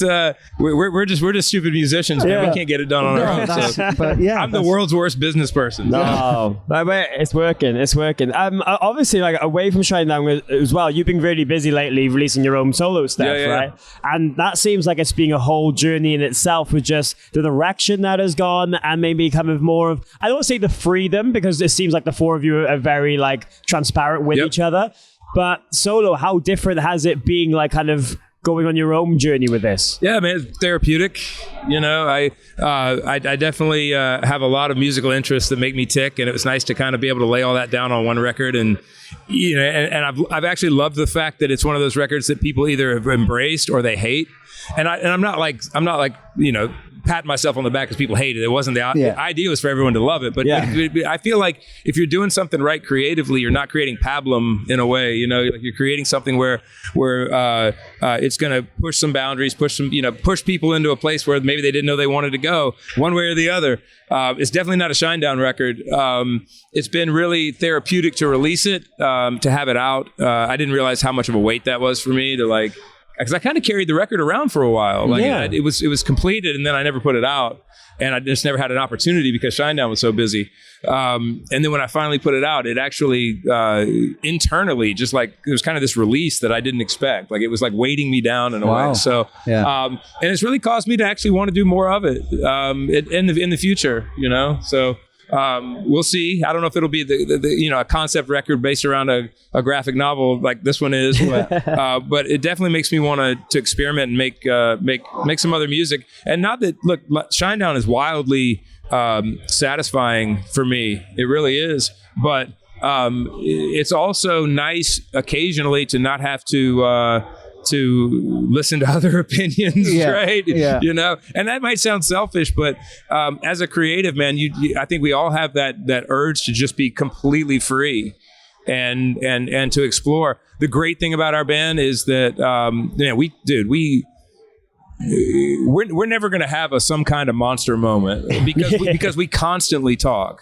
Like I'm not going to go into detail, but like last week, Brent and I had 2 conversations that lasted like an hour and a half each that were super deep, man, and super like, but it's what keeps our band together and keeps us being creative with each other, because we can be honest with each other about things that are bothering us or whatever. Yeah. And so, people saw me put a solo record out and they're like, oh, hang on, like, what does this mean? And it's like, it doesn't mean anything. It just means that I've got this thing that I wanted to do that's out. And by the way, like it's getting promoted by Shinedown. Yeah. It's not like by Brent and by Zach and Barry and everyone's behind it. And that feels really great too. It's not like I'm not making a statement of like, I'm completely unsatisfied in my band, therefore I have to do this other thing. It's just, no, man, it's like, I had this stuff that was maybe a little too obscure for Shinedown, and some ideas that were maybe a little too obscure for Shinedown. And Brent and I are a great writing team, and we work lyrically together and musically together really well. But sometimes I got to, I want to lyrically complete something on my own, Yeah, of course, and musically complete something on my own. Yeah. So. Well, that was one of the things I was going to mention. It's been really refreshing to see the promotion of this where the rest of the guys have shared it, but just like the Shinedown social media accounts itself, right? Because you see a lot of people who kind of are in bands and they'll like have a side project or whatever, and then it's never mentioned by the actual page. It was like, oh, I don't want to crossbreed, we don't want to like confuse people. But this is like, no, like check, like one of us has done something, like it's worth shouting about. Yeah, there is a. I'm not going to be careful about what I say because I mean this, but I don't want it to come off the wrong way. Like I'm not throwing stones at any other artists, but there can be. When artists put out solo records or side projects, this sort of self-importance that comes along with it, like my band is keeping my genius away, and I need to show everyone how great I am, and that's just not the case, and it's not the case with our band. Like I want to see everyone in our band succeed wildly because honestly, man, if those other three guys are succeeding, I'm succeeding, we're all succeeding together. We would make the most boring reality show of all time. We all love each other. We all still ride the same bus. We all still fly together. We all still stay in the same hotels. We all still hang out on days off. Like there's a genuine marriage, love thing that happens in our band. And so like, what's that? There's a great Killers line that says, I don't shine if you don't shine. Yeah. Right? Yeah. And that's how we view it. It's like I'm not like if you're not reaching your potential, I'm not reaching my potential either. Yeah. And so honestly, man, that's it. It's actually lack of ego that makes it happen. Like and I will say that, man, sometimes that is a difficult thing about being in Shinedown is everyone checks their ego at the door. Like there's everyone is puts their egos aside, walks into a situation, walks into the studio, walks into a show, and everyone is making compromises for the others around us. Whatever that means. And so there's not one person that is demanding something of everyone else. We're all patient with each other, man. Nice. So I know that might sound like super sappy, and but it's what makes it work. It's beautiful and it's different to hear because it's very refreshing. It's very, very refreshing. Well, Eric, we could talk to you all day. I think we should definitely Let's talk all day. We should definitely do a full podcast at some point in the near future if you're up for that. But just thank you for taking the time. Yeah. I'm so excited for the set tonight. Dude. Like you're on my list of like things I have to see. So we got a banger tonight, man. It's gonna be a good set. Yeah, good. We're trying to squeeze too many songs in. We're like, can we get this many songs in 70 minutes? I think we can. So it's close to the same set we played in Czech Republic. We had 5 more minutes. So can we do this? Yeah. I think we fit 10 more songs in 5 minutes. I think we're gonna try to squeeze that extra song in. We might go like a minute over. They might be mad at us, but we're gonna try. Play it 30 BPM faster. Yeah, right. Pick it up. Yeah, but thank you, Ed. Thank you guys, man. Appreciate it. All right. You're listening to Sappenin Podcast. Sappenin. Yes. Joining us right now at Download Festival is the beautiful Aled Phillips and the more attractive Ian Mahanty of Kids in Glass Houses. Sorry, Al. It's a bad start, I know. Controversial. Deep burn. It's just my taste. You can't. Cheers, you know what I mean? It's bad stuff. You ruined the whole weekend. It's day 3, man. I'm fragile. Beautiful Aled, and equally as beautiful. He's no more beautiful. Try again. There's no better. We're just all different. gorgeous, How are you guys? Very good. I've been here. This is my 3rd day on site, and I'm no spring chicken, so. No, I'm good. I'm very, very excited for today, actually. Yeah? Yeah. Yeah, well, I bumped into you yesterday, and you were saying you hadn't been to Download Wars in the last 8-9 years? 2016 or 17 was the last time I was here. Wow. Oof. And then, very, very different physical form. But how was your DJ set the other night? So I DJed on Friday. Apart from sweltering, it was just a lot of fun, really busy. Played all the classics. Down with the Sickness, Last Resort. Everything the DJ before me played. That's the problem. I ticked all the boxes. The amount of times we've DJ'd there and you go, what's the point? We're going to play the same fucking 20 songs that they've just played. Kerrang! Kerrang anthems. What can we do? Like, the compilation. I'm going to play all the big songs. There's 20 of them. They've just played them. Same again? Yeah. Playing backwards. Yeah. It's just for people who turned in late. Like, you can just turn the pitch up or down. Like, slow it, make it fast. It's a punk set. All the way up. Just any song on as fucking fast as you can get it. But yeah, looking forward to your set later. I noticed you guys had already been to the stage. You've done some surveilling. Well, it was practicing actually. We had a 1 hour sound check, which is also practice. We didn't expect people to be coming into the tent halfway. Oh, So, really? yeah, we played an intimate gig. You played a secret set? An intimate gig to 40 or 50 people who could not give a fuck. I wonder if you could just go home now and be like, well, technically we did play. Like, if this goes online, someone does one of those fucking Yeah. programs, Oh. they're going to be like, oh, fucking hell. That reunion started well. 6 people in the tent. Fucking hell, they're on early. But how does it feel to play Download again? Because like it's been for so long, and since you guys come back, you've done like Slam Dunk and Trees, but like headlining the stage here, I'm sure it's like a different feeling completely. It's a rock festival, isn't it? And we are. We are us. No, it's obviously amazing. Like, it's a massive honor to headline a stage. We played. The first time we did it was 2007. So we've got an 18-year on and off relationship with Download. But no, it's amazing to be back, and like also like even since then, I feel like it's grown like fucking. Like, I did not recognize the place when I came yesterday.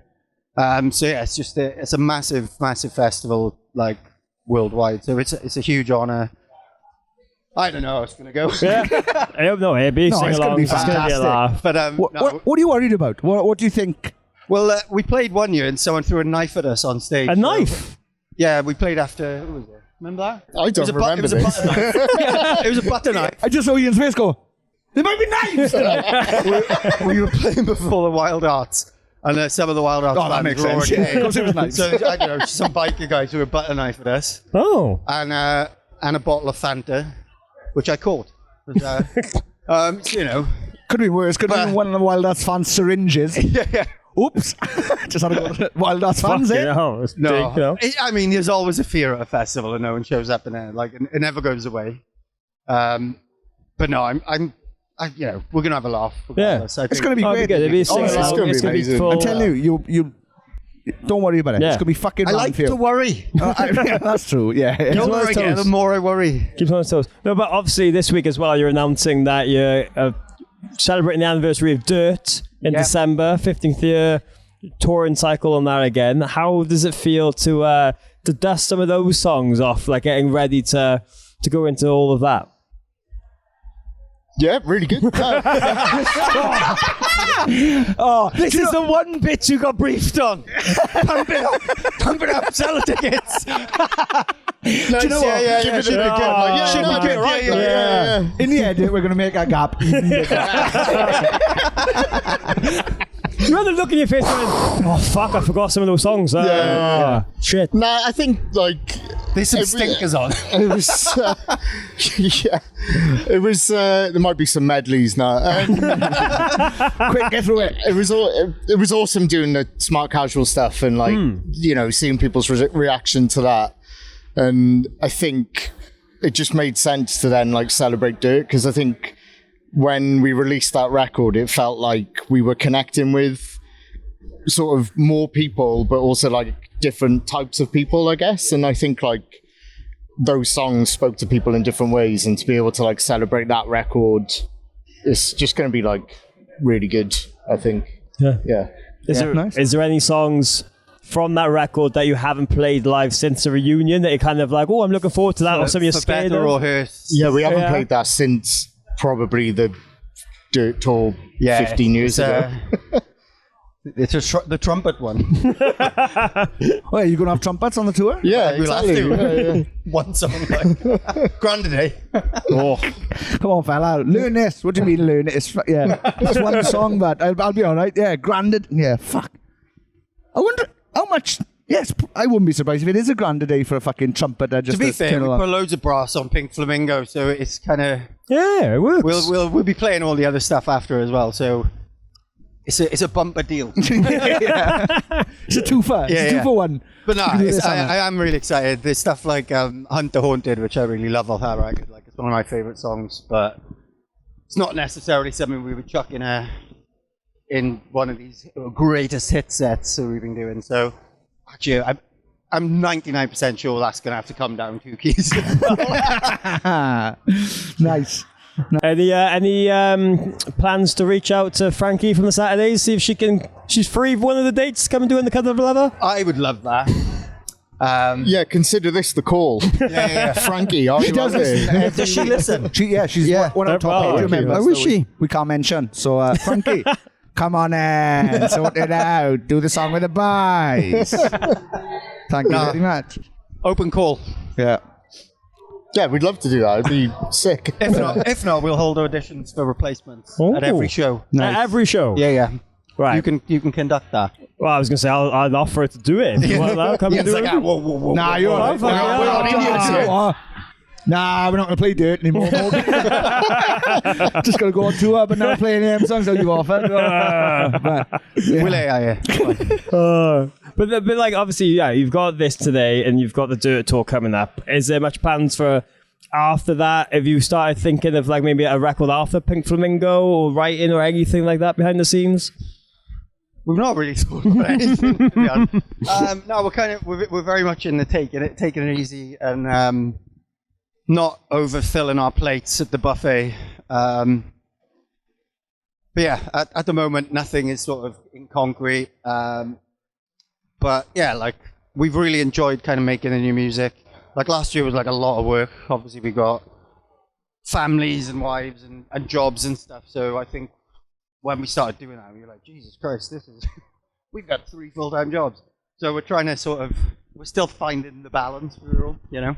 But yeah, nothing's off the table. But we're gonna just like try and enjoy everything like while it's happening, rather than being like, oh shit, on to the next thing. Yeah. Well, as I said to you guys before, I think it's just people are very happy the fact that they know that you guys are just around. So we're available. Yeah. You're available. You could show up. You might show. Just lurking. We're on the dating apps, and it's up to you. Like swipe if you want. I mean, that'd be a good advert for the Dirt Tour. Yeah, some sort of like Tindery. Fucking. Whoa. I told you I'm anxious. Yeah, that's true. Fuck off. Girlfriends want like that idea. No. Like, you're advertising a band as if you're single. No, the band. Never mind. But yeah, is there any plans for any surprises today in the set, or just playing the hits and then fuck it off? Just playing the hits as well as possible, really. Fair. Nice. No surprises today. Okay. No, I just feel like when you're playing festivals, people just want to fucking have a laugh and just go for it, innit? Yeah. Like, so Ian was in Spain yesterday. So it's a surprise. What? Frankly, it's a surprise. What are we doing in Spain? I went over for Primavera Sound last weekend, and then age appropriately celebrating his 40th. spent a week recovering in a villa after. Oh, nice. Chilling by the pool, and then now I'm here. Well, yeah. We're finding the balance. Super sorry. Sorry about that. We're finding our balance. If we had known, we could have cancelled this and you could have stayed over there for a bit and then just turned up for the show. Like, just got a later flight today.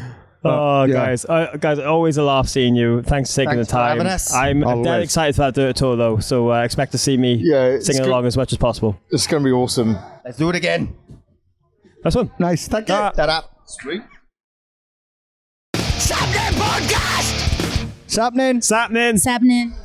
Yes! We're here at Download Festival and we're joined by Holy Wars. How are you guys? We're great. How are you? Very good. Good. I was. Like, off in as a microphone and We all have one. doubling the vocals. But yeah, how was the show today? It was wild. It was Nice. really good. Sweaty and massive. Crowd was amazing. Circle pits and Wall of Death. All the things. Wow. Yeah, that's exactly what we like to hear. Yeah. Can I just say, before we get into it, great pair of t-shirts. There's a Kitty t-shirt and there's a Refuse t-shirt. Oh, yes. Yeah. Unbelievable. Top Fans. notch. Best t-shirts of the festival so far. So congratulations. Thank you very much. Thank you. Congratulations. How was the set in terms of like that expectation? Because you guys have been posting for a while that how excited you are to come to Download a big like legendary place like this. Did it meet up to all the hype for you? It really did. And, a lot of people put a lot of hype around Download, deservedly so. So as artists coming from America, it's like we've been waiting for the moment to get here. But we try to go into it as like, you know what, we're just having fun. We want to give them a good time. We didn't want to put any pressure on it, but far exceeded our expectations of what people said would happen. The crowd was amazing. Song 1, they were fucking ready to go. So. Yeah. Oh wait, can I swear? Please. Fuck yes. We encourage it. We encourage you. Yeah. Ballsack cunt. Same for you as well. Yeah, it's a long way to come to get here to play like a 30-minute set. So there's so much anticipation. But yeah, like by the third song, we usually see people are really responding. And we were just told, what was it? Like a person that was dressed as an old woman with like a wheelchair. Yeah. And we saw an inflatable wheelchair. So we saw it during like one of like the big key moments of the set. Yeah. Like waving this wheelchair. I thought it was a steel chair, like a wrestling match. But I thought I'd forgotten about it just as quickly. I thought I imagined it, but it happened. Yeah. I got in the pit too, but I didn't see it. But yeah, I was in the pit in the last song, and maybe I got impaled with it. I don't know. I don't remember, but it's possible. An inflatable chair to the head. Yeah. Easy dub. But that's the thing. You guys have gained a reputation for like your live shows and not really knowing what could happen, right? Anything. But I'm sure it's nicer not to see it from the other side as well, where you're like, sometimes you don't know what the audience are going to bring or going to do themselves. Absolutely. Because, we go out there with all the energy, but you never know if the crowd's ready for it, especially if they're a crowd that never heard of you guys. You're opening for the headliner. Some people have like, I don't like openers, that kind of thing. But every city, whether they know us or they don't, like he said, but by the second song, third song, they're like already in it. Like, we try to like teach how you move to the music. So even if you don't know the song, this is where you bang your head. This is the wall of death, It's very teachable. But everybody responds. So we're really grateful to have that type of reaction. Has there been any gigs lately where you've surprised yourself with being like, oh, well, I didn't think I was going to climb that, but I did? That was, Rock for People in the Czech Republic. I climbed one of the, what do they call, rafters? I climbed that. I didn't know. But I wish I knew because our drummer has that chalk. So as I'm going up there, I'm fucking sweaty as hell. And I'm like, I'm going to slip the fuck off. Forgot my underwear for this one. So my cheeks were out the whole time. That was unexpected. Yeah. There was the one where you said, okay, this next one, we're going to get low on this one. And you were like, I can't. and the crowd thought like she was telling them like, get down on the floor. And so also we were surprised that like they did it without like anything, but it wasn't the right moment of the song to do that type of thing. They held for a minute. Stay, please stay. We'll be there now. It's coming, I promise. That was unexpected. I was like, oh wait, you listen. I'm so used to people not listening to me. And I was like, wait, I meant Low and Dirty because it's an industrial song. I would have picked another song for that for sure. It went off just fine. But yeah, they held very long. I was like, you're waiting a while, guys. Turns out the British are very subservient if needs be. Damn! Oh, they have! Nice. Yes. But yeah, there's always a surprise. I feel like, you plan for everything. We're a band that takes it a little too seriously. Like everything's got to be perfect. But then there's just this chaos that we just moment one, we just know like whatever happens. Like I'm shoulder riding. There's like period blood on them. Like a lot happens. So there we are. Yeah, nice. I'm in. Yeah, sold. Yeah. Nobody knows what happens. Yeah, but that's the thing. Like, that's why people love you so much. Is that like not only is the music great, but it's just an expectation. The expectation of to not expect anything. Like during like anything can happen at these shows. We've started asking bands on this the weirdest venue they've ever played, right? And I mean this in terms of other people have said, like, at the back of pickup trucks, there's been, like, kebab shops, someone's played the zoo. Has there been anything where, over the years, you've rocked up at and go, really? This is the venue? Maybe the church. Remember we played, like, some... This was not even this band, but we played some random church with a bunch of kids. Do you remember that? Yeah. That was, like, the weirdest. It was like a Christian youth group, like Saturday night, like we were the entertainment. We were like, oh, you guys picked the wrong band for this. What? Yeah, at the time, you especially were operating under the idea that like a gig is a gig, and you got to get out there and play as much as possible, and that also includes like Christian worship, and maybe yeah. So that was weird. That was the weirdest, I think, or unexpected, and I felt very like, oh gosh, I'm gonna corrupt somebody tonight.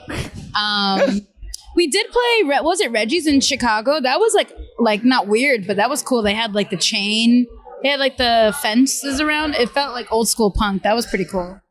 Yeah. In Chicago, that's about it. Yeah. Oh, well, the church. That's yeah. I wouldn't have expected to put you guys there, but it kind of works as well.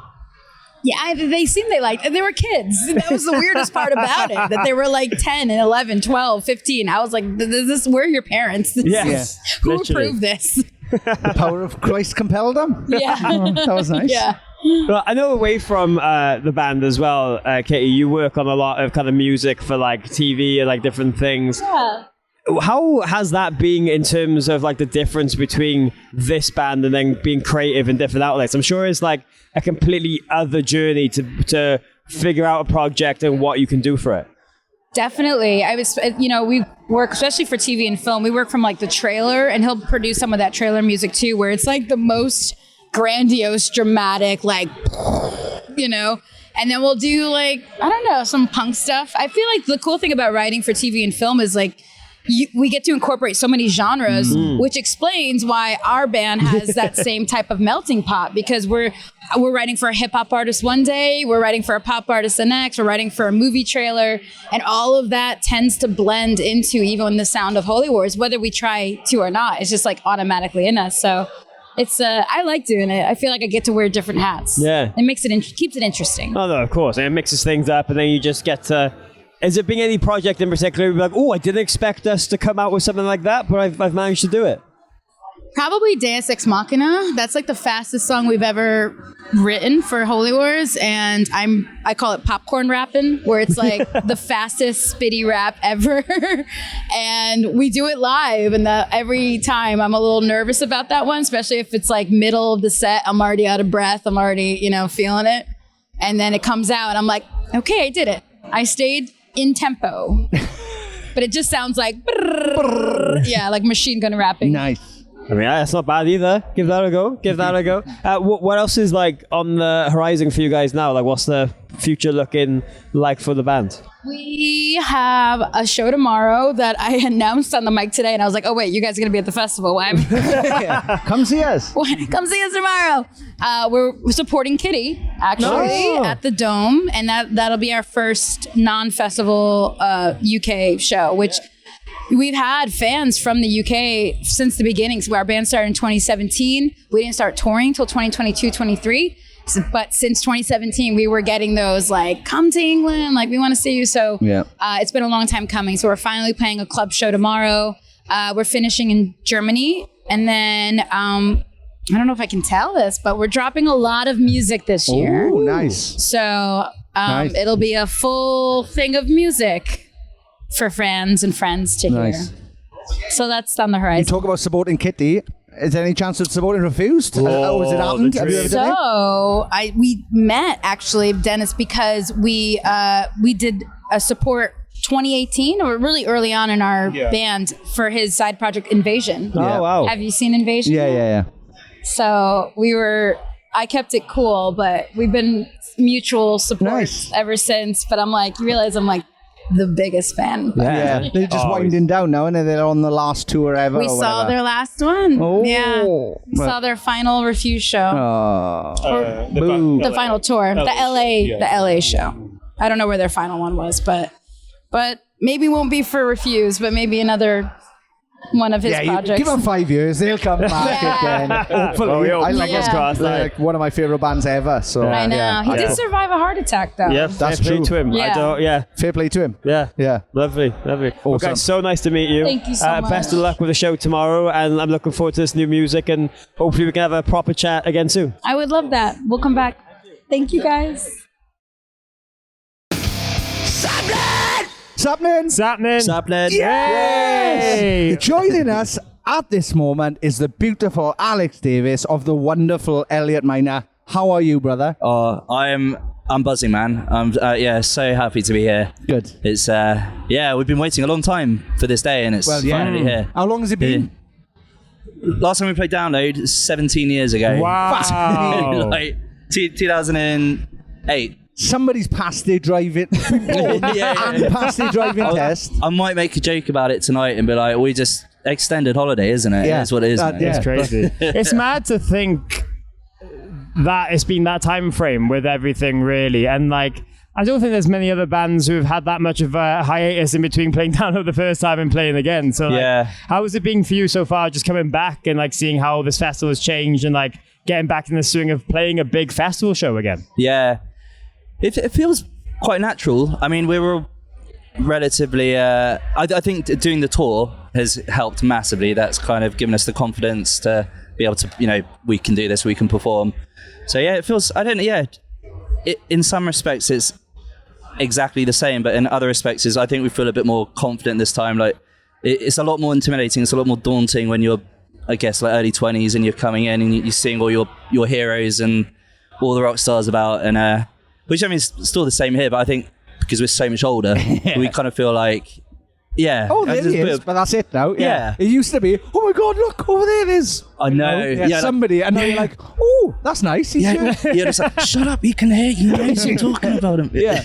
But how was the tour? It looked amazing. Amazing, man. It couldn't have gone any better. It was like just so amazing to, it literally felt like we were back in 2008 doing it again, just a bit older, but the way the tour progressed was perfect. So we did York, and that was a smaller show, broke the ice a bit because that would have been the first one, and then once we got that under our belt, the rest of the tour just kind of it went by so quickly, but it was so smooth. Where was the last one? Coco? Was it Coco? Last was Coco. So we did York, Edinburgh, Birmingham, Manchester, Birmingham, and London. Awesome. Perfect. Yeah. And then we slept for a week after that. Needed it. Well, that's the thing. Obviously, we had you on the podcast when the London show was announced, and then after that, you snowballed into a whole tour, and then even a warm up, and then this festival appearance at Download. Obviously, at the time, there was a lot of excitement and like trying to forward thinking of like how this would feel again. Did it match up to those expectations? Like, did it go beyond that? Did it feel like a whole other aspect? I think it massively went beyond it. We set out to do the one show, as you said it, and it just sort of snowballed, and we decided to write and record more music, and we talked about doing an EP now, like even recording even more music. Hopefully, possibly doing some more festivals, some more dates, and so it's all kind of up in the air. But it's amazing. But I think because everyone does their own thing nowadays, we didn't know how it would work, but now we're getting the feeling it can work. It just needs a lot of like preparation and organizing in advance, I think. So it's amazing. And especially for a lot of us, for me, like my wife had never seen this side of me, the performing side. It's always just been backstage in the studio. So she couldn't believe it, man. She was just like, he's a fucking rock star. Yeah. I know. Yeah, had a great week when we. I think me and you just looked each other in the eyes, nodded, and we both said, "You did well." Yeah. Good time. Good time. But yeah, that's I was amazing. knackered. I was knackered after touring. Nothing to do with it. But God. No, but that's amazing. Like, what's her reaction to it? I mean, she had seen like videos back in the day, but once once people see you on stage, it's a whole other thing, isn't it? They see the other side of you, and I'm quite like introvert when I'm not doing the band stuff. So I think that took her by massively by surprise. She's like, "You're a fucking rock star!" Like, she was like, "Yeah, I was. Yeah. Remember that when we get home, like, forever. Don't you forget it. Do you know what? You're paying the bills from now on. Change your relationship up after one tour. God. But how did it feel like revisiting those songs for the first time as well? Because like, rooms full of people who are desperate to see you, and then you bust out those hits like Jessica and Parallel Worlds and The White One. Like, I'm sure for not playing them for so long, it's such a weird thing to kind of transport back to that, but then also like remembering them and then be like, oh, these people that still know all the words. Yeah. I think it's just pure muscle memory, isn't it? And I guess with your fans as well, you just remember the words. I mean, there's moments where, especially some of the like the newer songs, where I'm just like, oh, I don't, I'm going to wing this verse. I mean, but most of it is, like just like the rhythm and everything. It didn't take long to come back. It just took a while to get tight again, I think. For us to actually playing together. It was the tightness thing. So I tell you what I found about like the Blackouts comeback was the amount of people that we hadn't seen for years and years and years who ended up coming to the gigs. So we were like, oh my God, like there was whole friendship groups who used to tour together to come and see the Blackout, who then, when we split up, they basically split up and then came back together. Did you see a lot of that? Absolutely. I didn't think of it like that, but that must be what it is. And people get really emotional, obviously, because you haven't seen your mates in that long, in that such a long time. So it's and everyone kind of is the same, but just looks slightly older, don't they? It's really, it's so strange, man. But it just goes to show us how special it is to do something like a band, because you do have it is your second family, isn't it? It's like your brothers and you it's amazing. I feel like just the adrenaline you get. I haven't had that in years, and Caroline just said, he said, wow, you look so happy on stage, and it's like, oh yeah, it's what we used to do, so, and you must feel the same way. It's like people don't realize, like I've been saying for a while now, I was like, I've made the mistake of trying quite a few drugs, right? Turns out my favorite one is being on stage. Like that's it. Like there's no better feeling than being there in front of people, knowing that those people are excited to see you, but you're about to play songs to them that mean stuff to them. Yeah. And then like the excitement in me was building, like looking at the set list going like, Save Ourselves is coming up, like they're all going to love that. Like I just got so excited, and it was such a brilliant, it's better than any drug. It was just like, just having fun and totally entertaining. Absolutely. Yeah, I feel exactly the same way. It's nuts. You mentioned new music there. Yeah. So what is the kind of blueprint for Elliot Minor at the moment? Is there like concrete plans, or is it kind of thing like we are back, but just depending on schedules for everyone's future? Yeah, I think we're just not closing any doors on it. We're just, we enjoyed it so much that the idea of not doing it again would be so depressing. We want to do something again. Music-wise, I'm well up for getting back in the studio and sort of writing at the moment. And it's scheduling. If we can find the time to get everyone together and get everyone in the studio together, and it's perfect. And we've already got a couple of tracks that are ready to go. We're just trying to find we want to get like another rocky track, I think, before. We've got like a ballady one, which we absolutely love, which could go out now, but we thought, let's try and get another upbeat, fast tempo one, and then put a ballad out. So, is it quite reflective of the old stuff, or is it a new direction again? I think it's sort of a hybrid of the both. Like there's a lot of the first album over the top, like production and things like that. A lot of strings in it. But I don't know really. I think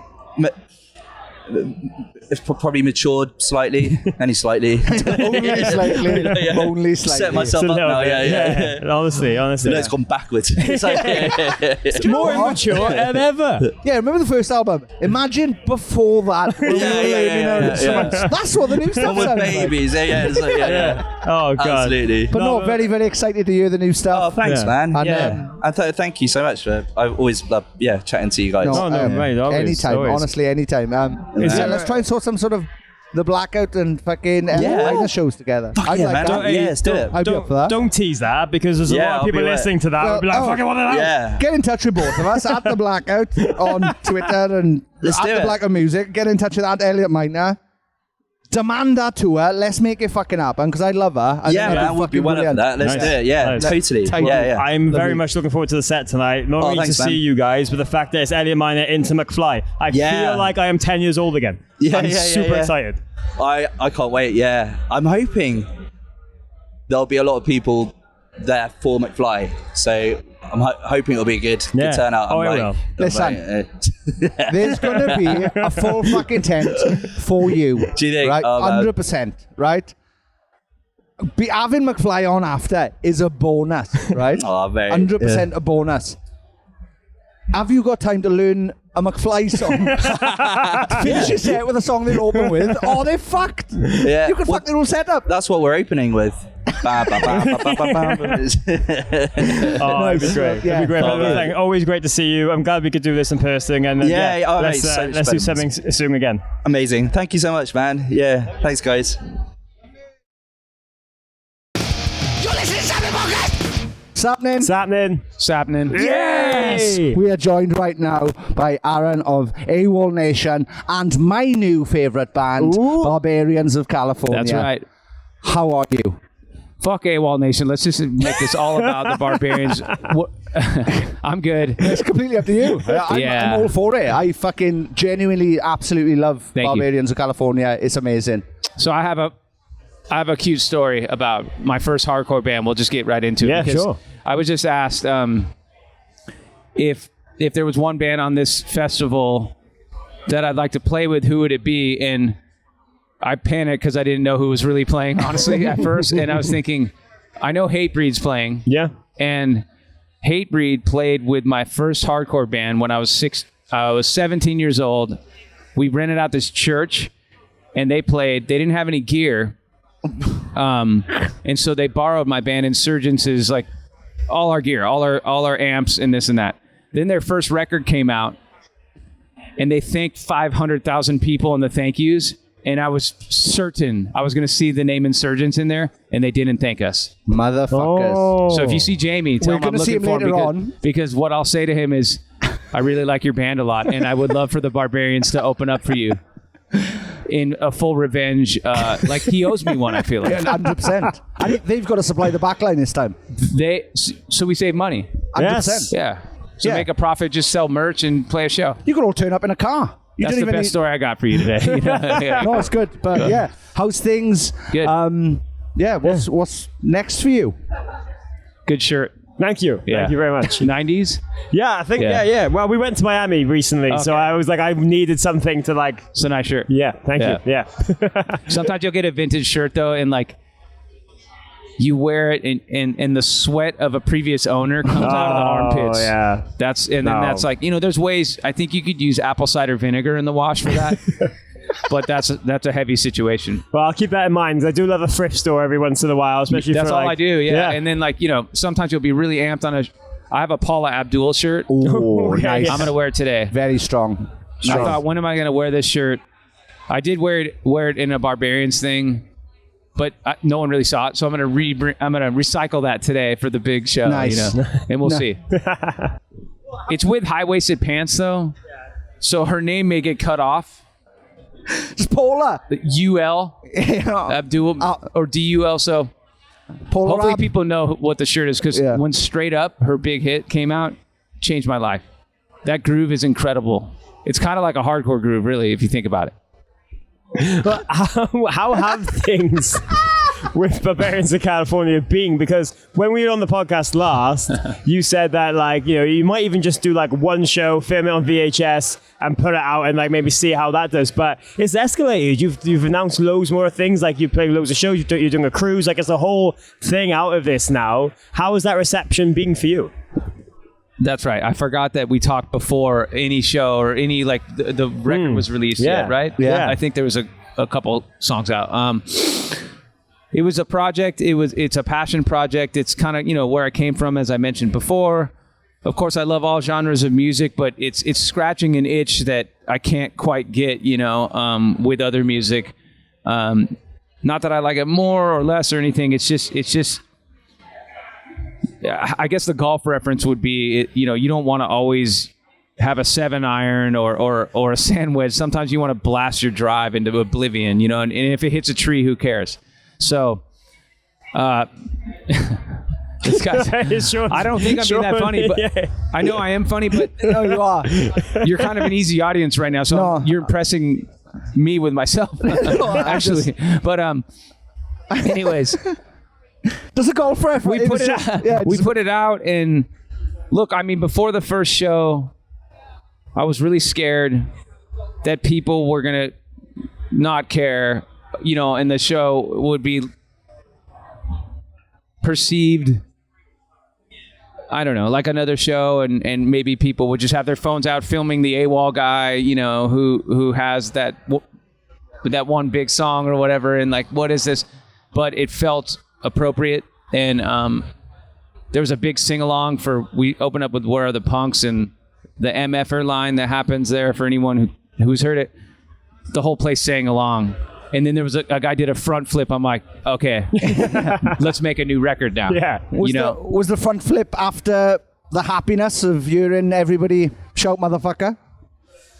Were you like, oh, it was yeah, a little, whoa. Yeah, it was. I didn't do the front flip. Oh, okay. Someone else did. So like, we did this expanded intro, and when it kicked in, this guy flew across. It's on YouTube somewhere, and I was like, okay, we're a real band, and it felt sincere. And luckily, the response hasn't been only AWOL fans. It's helpful to have that platform to bring people in, but I thought more people would come over, honestly. So we've had to kind of build it brick by brick, and it feels more organic. And now we're doing a tour of the Deftones in the fall, playing some festivals back home, and it's for people with ears to hear this style of music. People have accepted us. Yes. So I feel greatly excited. Making a full new record right now. So we'll release the next single in the fall, and then one following up, and we're just really, really hyped. Nice. Do you know how many songs you're going to write for the album, or just 10, 12, something like that, you know? Cool. Right now we have 2. So we have a long way to go. It's starting. But as you said, it must be really nice to scratch that itch, especially in the same time frame that AWOL is really busy and doing all these shows and tours and stuff as well. Because, like, you know, it's not just sticking to one mindset. You are actually able to open up 2 different chapters of your life and musical influences at the same time. Yeah, and I recently became a father of 2, so I had twins. I think maybe we discussed this before, and it forced me to be able to multitask fast. And now so I feel like when I do have time, which I don't always, because I want to be a good dad and be there and be present, but when I do have time to focus on music and other projects, I'm able to be very productive with my time, I guess. And so maybe that's why, you know, and the lockdowns helped because we couldn't play shows. So I started another band. Midlife crisis, hardcore band. The best kind. Well, when you come back to festivals like this, like it's festival season, is there any memories from maybe like your first appearances or anything like that kind of rush back? Because there's always things at these summer events that you only see when you come to a festival. Like in normal society, it just wouldn't be appreciated or accepted. But a festival is fine. Is there anything like that kind of rushes back to you? Look, I mean, to go full circle back to the origin of my musical journey, I was happy to play in front of this amount of people. And for anyone listening, there's 3 of us here. And so 4 total, including me. But I just can't believe I get to go on stage and there's that many people watching. And you know, the European festivals are just... We're still playing catch up in the States. They're not the same. You know, we just played Nova Rock in Austria, and it went ballistic, and it was so big. And some of those moments are, I have to remind myself to keep it cool, and I don't have to sing louder. The PA works. Yeah, I learned that earlier. You know, when it all started to take off, I wasn't used to it. You know. Serious music interview. Yeah, totally. This guy's one of my idols in music. Ditto. Twin Atlantic in the house. So playing these big festivals, pretty cool. Because shit like that happens too, you know. You run into people. It's like summer camp or whatever. But we don't even get to enjoy it. Like, we have to leave. We play. I'll shower. unless I don't sweat that much on stage, we'll see. I'm hoping to not sweat as much into the Paula Abdul shirt because, dude, and high trousers as well. Yeah, fashionable though. I'm excited just to see the gap. We'll see. I may tuck it in and it'll look whack though. You know, that's the only problem. We got to figure that out first. I got to look in a mirror, but I don't know if there's a mirror around. Also, who cares? You know. Yeah. Yeah. So yeah, festivals. We're still playing catch up. I mean, you know, even when we played Coachella in the States, which is like, you know, the States' big cool festival, it was rad. I'll never forget it. But there's something about the energy over here. Is that the problem though? That Coachella's a big cool festival because. It was cooler before. Yeah, but you know, because we played.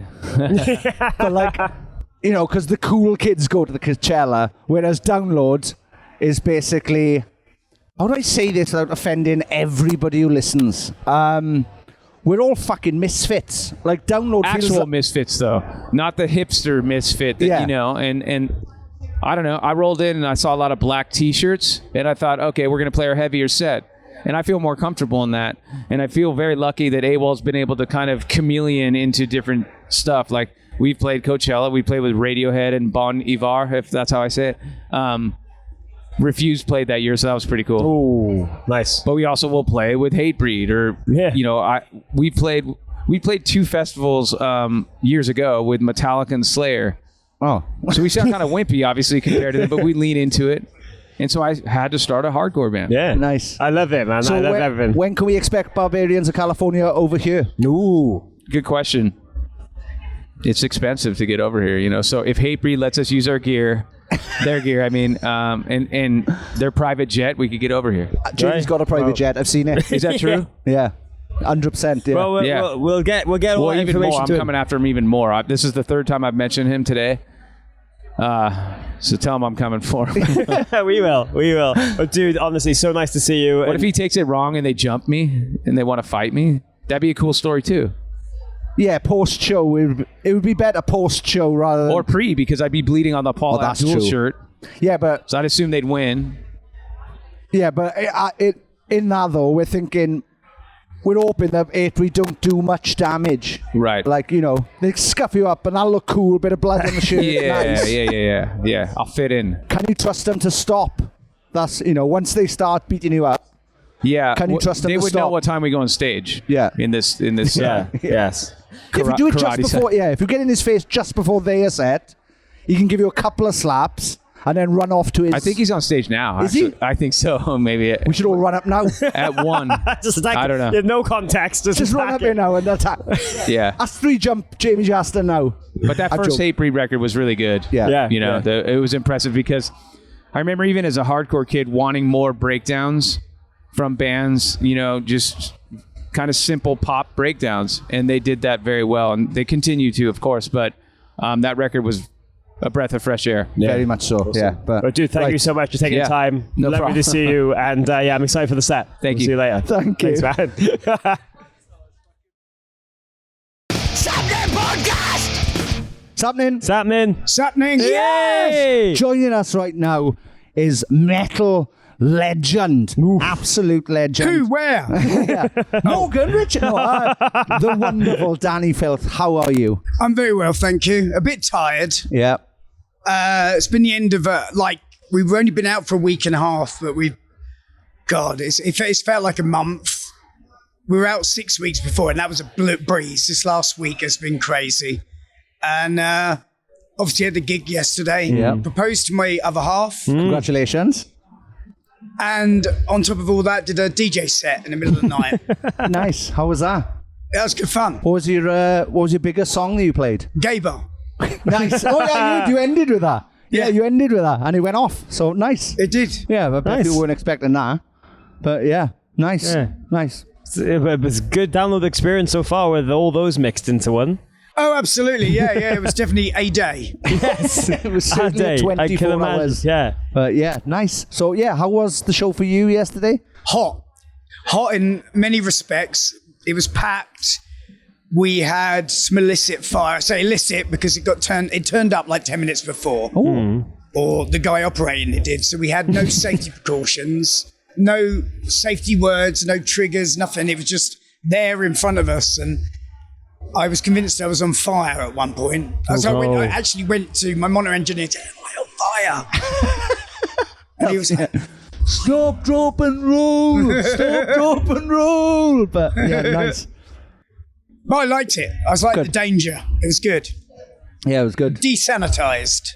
Well, that's always the way with the Cradle of Filth show as well. But like you mentioned the engagement there. I mean, to do that at a DJ set must have been a lot of planning in the works to think you're going to do that. Absolutely not. No. The older you get, the realise the more I plan, the more I worry about things. Right, so now I'm a bit more like, you know what, I don't give a fuck. And it was a last minute decision. I already had the ring. It was just where I was going to do it. And I thought, you know what? I'd kick myself if I didn't do it, download.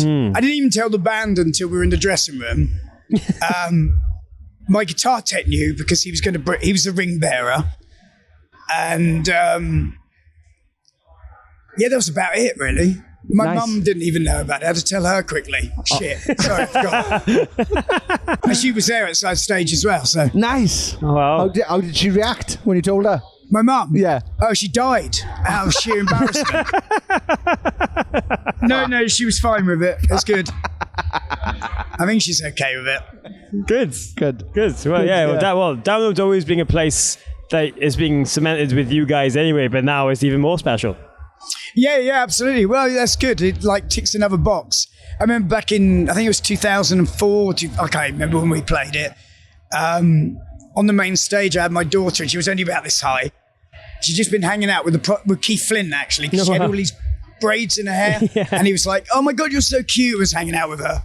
And then, 5 minutes later, she was introducing a song in front of everybody, which was cool. That's amazing. So, yeah, I got good memories about Download, Donington, Bad News, you know. Yeah, nice. No, I love stuff like that. Well, what I always find really funny with festival appearances as well, like sometimes you see bands in habitats they shouldn't be playing, and obviously, you know, now you've played every kind of slot possible on lineups like this, but it's so weird seeing such a gothic band like yourselves play sometimes, some years, in the middle of the day when the boiling sun is out. Yeah. Well, we were, you know, the state of metal nowadays, you kind of worry about turning up to some events, you know? Like, are we too different? But it generally goes down pretty well, wherever we are. But yeah, we did Barcelona Rocks a few years ago, and it was like middle of the day, and the sun was on the stage, and everybody got sunstroke. It was mental. It was horrible. I never want to do that again. Yeah. And then we've, I've like, fuck this. I'm just going to wear sunglasses on stage. Yeah. But yeah, it's obviously a bit weird seeing Cradle of Filth in the sun. Yeah. It's just you wouldn't put it together. It's like you're a nighttime band. A nighttime band. Yeah. Absolutely. Have you ever just gone to festivals and been like, no, we'll only do nighttime? Because well, that is the sort of prerequisite, but you know, sometimes beggars can't be choosers. Yeah. Buggers can't be choosers. Nice.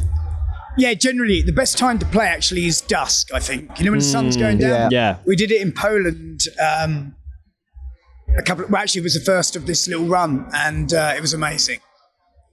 I just think that transition, you know, sunset, and then you finish the set as the sun goes down, it's the best time to do it. Lovely. Yeah. So what's next for Cradle of Filth? A few days off, and then we're back out doing Tuska in Finland next weekend. Nice. A few more days off, and then we begin the second leg of the summer run, and then we go to South America for a month. Oof. Nice. Brazil, well, everywhere actually. Yeah. Nice. Some very dodgy places as well. Is it? Like armed guards and that. Honduras, Guatemala. Wow. San Salvador's the capital, El Salvador. Yeah. Etc. Have you done them before? Have you played them before? El Salvador, we have, yeah. Wow. That's crazy. Yeah. That's You have crazy. to have an armed guard by the swimming pool. It's so weird. Just looking after you. Yeah. Yeah, what are they fearful of? Just people finding you and... I guess so. They're always having coups in these countries. Yeah, aren't that's they? true. Never happy. Yeah. Never happy.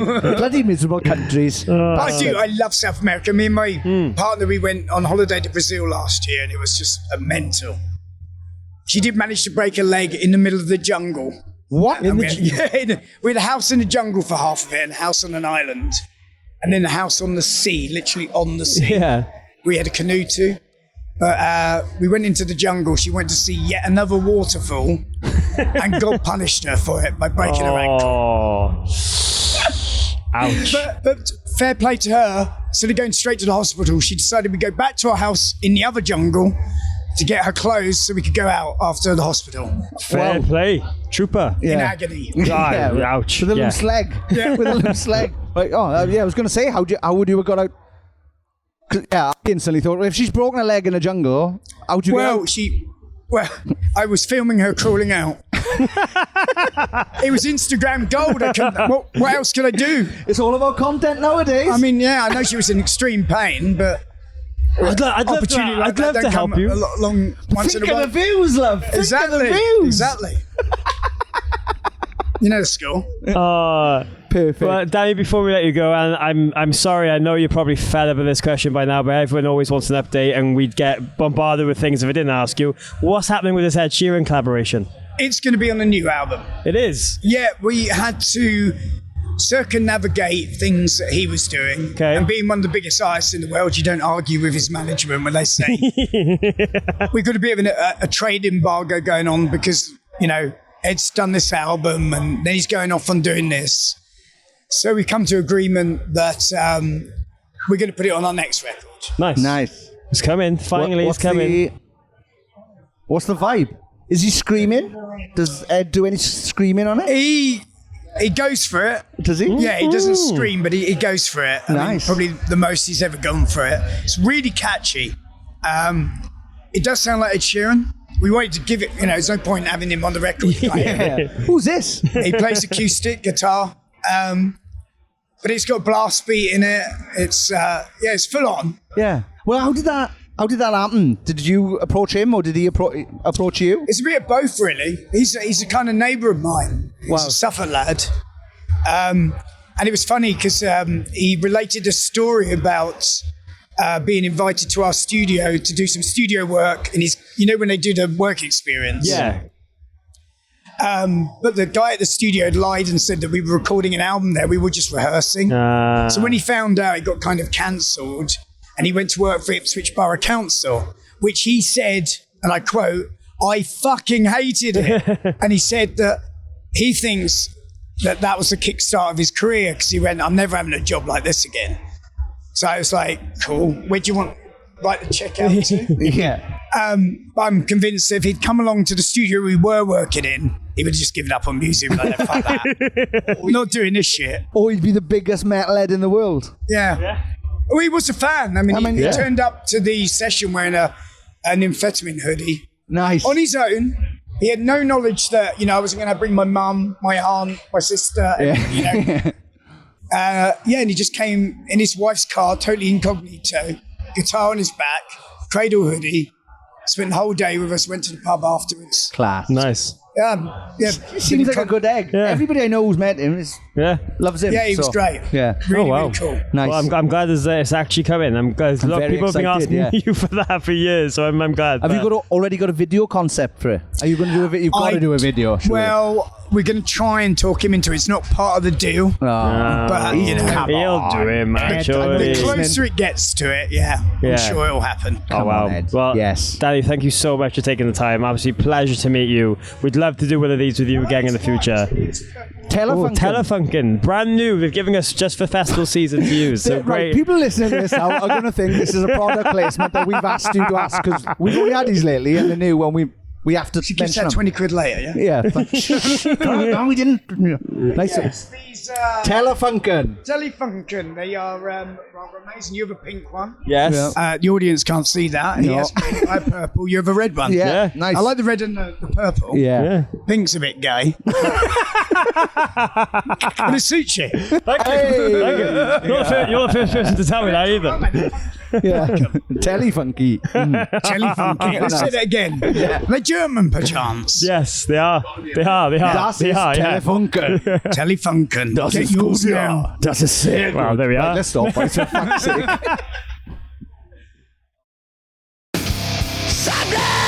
Sappenin. Yes! Joining us right now is Jamie Jaster, the frontman of one of my favourite hardcore and metal bands, Hatebreed. How are you? Good. Thank you for having me on. I appreciate it. No worries. Good to see you guys. We've wanted you on for a while. How is your Download Festival being so far? It was great. We're really, really happy with everything. Just grateful to be still in the conversation. And it was a real humbling, eye-opening experience because, once you make it over to the tent, after you've already been on the main stage, you don't really get an invite back to the main stage. So that in itself was an honor and a privilege, especially after coming off of Bloodstock. We really worked hard. We earned that one because it was always such a really metal festival. But I like that Download's kind of leaning in the alternative and rock space because I feel like everybody's gateway to metal and hardcore and underground music usually starts through rock. Yeah. I mean, it did for me with bands like The Doors and then Hendrix and then Stevie Ray Vaughan and then you go down the line and you find The Who and Metallica and Sex Pistols, who I'm going to go try and go see with Frank Carter. He sounds amazing. So as much as the internet might complain about recent headliners, I think it's good because there's a changing of the guard. And I would love Aerosmith, Whitesnake, Judas Priest. I would love all those. Slayer, Kiss, but the time is coming. Yeah. And it's the changing of the guard, and we got to embrace it and be happy that the kids are coming out 40%. I mean, I would say over for us, I go first timers. I mean, it was like over half the audience. Oh, wow. Yeah. But they released a ticket thing on Ticketmaster a couple of weeks ago for Download. I think this year it was like 60% of people bought tickets for the first time coming to Download Festival. So that in itself is unheard of. So it is nice to see the evolution of the audiences, as you said as well. Because I feel like now genres are so mixed that someone can go and find a metal band they like and then they go, okay, cool. But they've also seen a hardcore band or a emo band or a pop punk band. It's like, we all have them on our playlists now. Yeah, and it's a rite of passage to come to an event like this. And maybe your parents didn't let you go last year, but you really wanted to see Bring Me the Horizon or whoever was on last year. And it doesn't matter. There's no more gatekeepers. There's no more elitists that are taking that seriously enough because the collective consciousness of the rock and metal world will decide. And they've decided, so who are we to say they're wrong? Yeah. Right? Yeah. That's true. That's true. Are you surprised with Hatebreed's evolution of audiences over the years as well? Because I find that at some points you've probably had more metal, hardcore fans really get into it. But I see people who I know that they don't like heavy stuff or they don't like hardcore stuff. But they love you. And I'm like, how does that make sense? It blows my mind. I stopped trying to make sense of it. And we had a tough choice to make this year because we had been talking with Outbreak. And hardcore is having such a beautiful moment right now with all different styles. Even the more emo, screamo style and the alternative style. If you want to talk about, say, bands even bands like Turnstile and Basement, who I consider sort of hardcore or hardcore adjacent. Yeah. It's inspiring to see because they're doing it their own way, and they're not hardcore and punk. Let's be honest, we're not Berkeley graduates. we're self-taught a lot of times, and we're just finding our way. So we really wanted to do it. And I hope maybe we can do it next year. But Frank, our guitar player, went and he's like, there's so many Hatebreed shirts here. And the kids are waiting to see Turnstile and they're wearing their Hatebreed shirts. And I thought, well, that's a beautiful thing. So because we played here in the UK on, I think, Ghost Fest and Turnstile was on it. And Slaughter to Prevail was on it. And one of those shows, right? And Frank was hanging out with the Knock Loose guys. And we just had done some shows with them in the States last year. And so I'm just happy to see it. I think that's a real product of no more gatekeepers. And even the gatekeepers like national TV in the States have had Knock Loose on. Yeah. When in the past, it was the heaviest they would go was maybe Mastodon. Occasionally there's an exception like Slayer maybe Lamb of God. But usually it was like the heaviest. It was like drop kicks or Mastodon, who I also say are like kind of hardcore adjacent. So it's nice to see, but I think we got given a real gift of Download, then Slayer, and then Killswitch. Yeah. In October. Not many bands can come here that many times in 1 year, so, and I don't think it would have been possible had we also done Outbreak. But I really respect what they've done, and I think it's amazing. I wish I could have went last night, but I needed to take the night off. But Frank went, and he said it was killer. Glassjaw played. Yeah, that's My the favorite reason band, we I were think. like, if it was a different day, we could have tried the gun. But Yeah. Right. Yeah, I was surprised. Like, I was like, yeah, when I found out it was happening, I was like, yes, I'm going to Outbreak. And I was like, fuck, I can't. I'm at Download. What the fuck are they doing putting it on the same day as Download? The crazy that's fuckers. ballsy to begin Unbelievable. with. But fair play to them, because the Yeah. crowd looked fucking huge and looked like it was a great event. So And congratulations. it's high tide raises all ships Yeah. for Yeah, everybody. So exactly. yeah, congrats to them. And on Sunday, I guess there's a bunch in Manchester too. Yeah. So that's really cool. So it's multi-cities. Yeah. Which is great. But so who did you guys have on the podcast yesterday? we had there's a famous actor, Paddy Constantine. Yeah, we Paddy had Constantine from Game of Thrones. Yeah. Harry, the drummer from a band called McFly, who were like a pop band. So they were a pop. But when we were kind of growing up, a lot of people got into them because they were like guitar-based pop, but they were like a big mainstream act. So like you said, the gatekeepers are kind of gone. Yeah. Changing of the guard.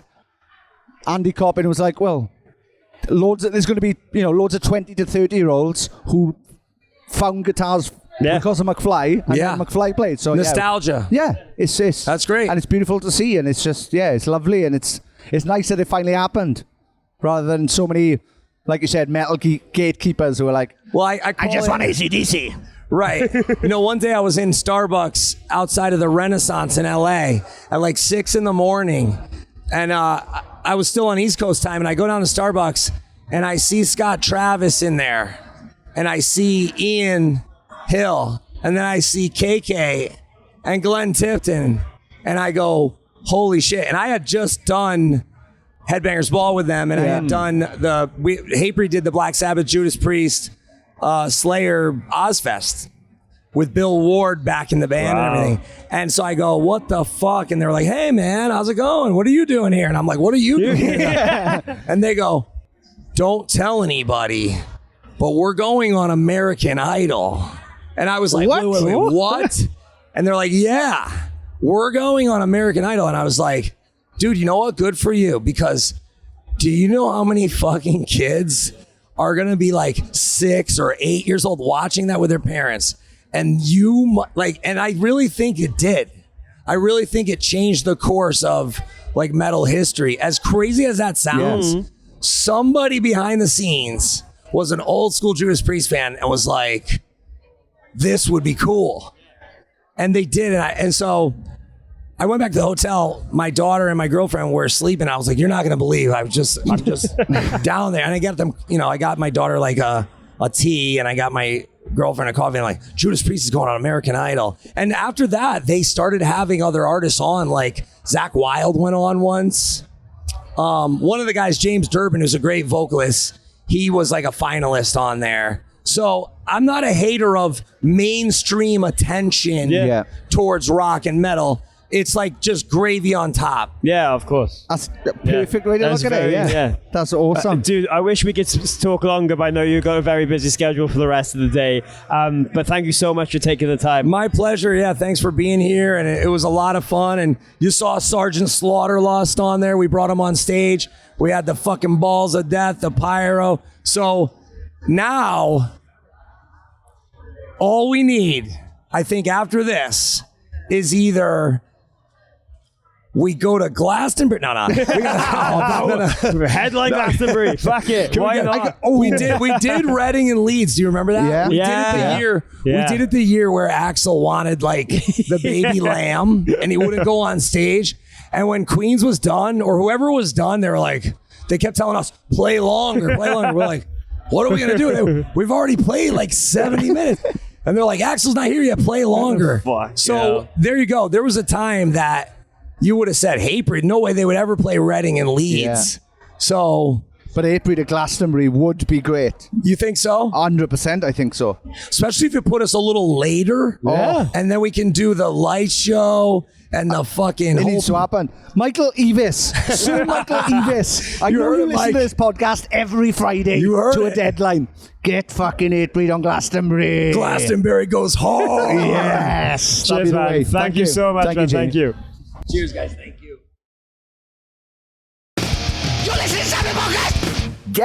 Yes, that was Download 2025 edition of Sappenin Podcast. What a wonderful time we had. What a great event. Fantastic lineup. Something there for absolutely everyone.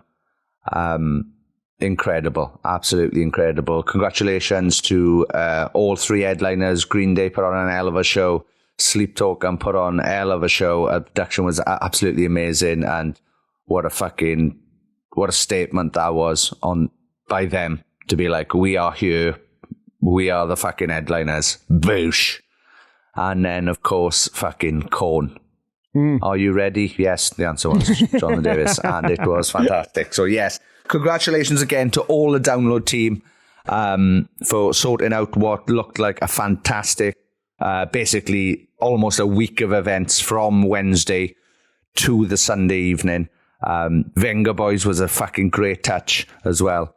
But yes, congratulations to all involved. Another brilliant event. Well done.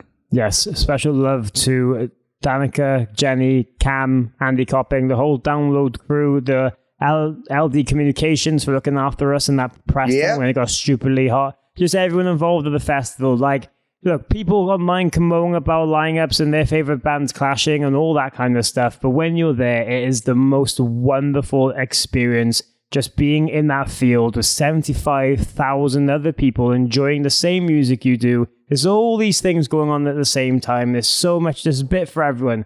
And it's always a highlight of my summer, especially in that sunshine, singing along to bands. You can't beat it. And I only got slightly burned, which is an improvement for me.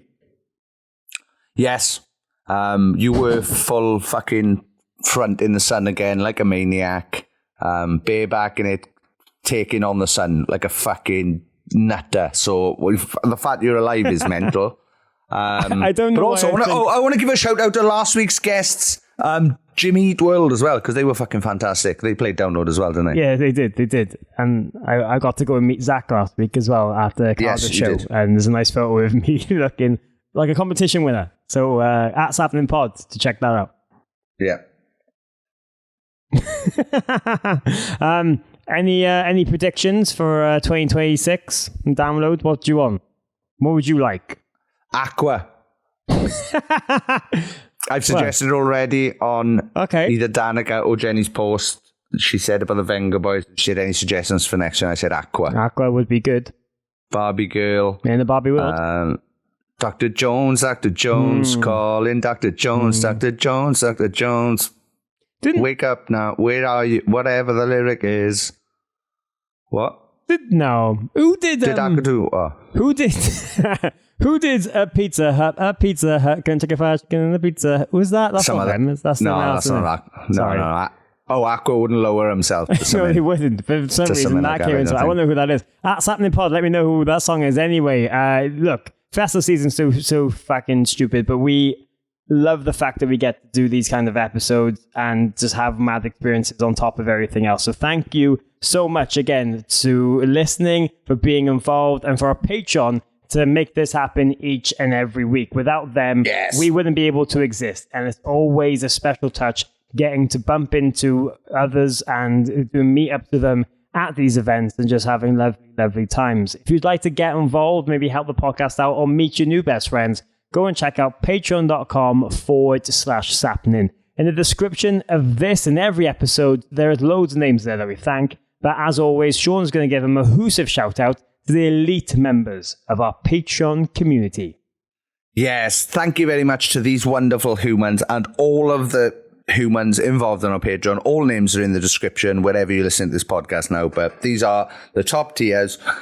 We love you all very, very much. Thank you very much. Kylie Wheeler, Paul Hirschfield, Scarlett Charlton, Mitch Perry, Tony Michael, Nathan Croshaw, Johanna, Dilly Califragilistic XBL Grimwood, Jonathan Gutierrez, Molly Malloy and James Bowerbank, Amy Louise, Kat Besant, Ian Gent, Amy Hogg, Chris Howard, Janelle Caston, Jenny Robson, Amy Dawson, Scott Jones, Mayumi, Stuart McNaught, Ellen Southfield, John and Emma, Jennifer Dean, Caroline Robinson, Jenny Munster, Craig Harris, Louis Cook, Carl Pendlebury, James McNaught, Jason Heredia, Martina McManus, Danny Eaton, Span, Thomas O'Neill, great to see him, Ollie Amesbury, Dan Peregrine, Emily Perry, Adam King of the Goss Parslow, whose band the Nightmares are playing their last ever gig very, very soon. So if you get the chance, it's tonight, I believe.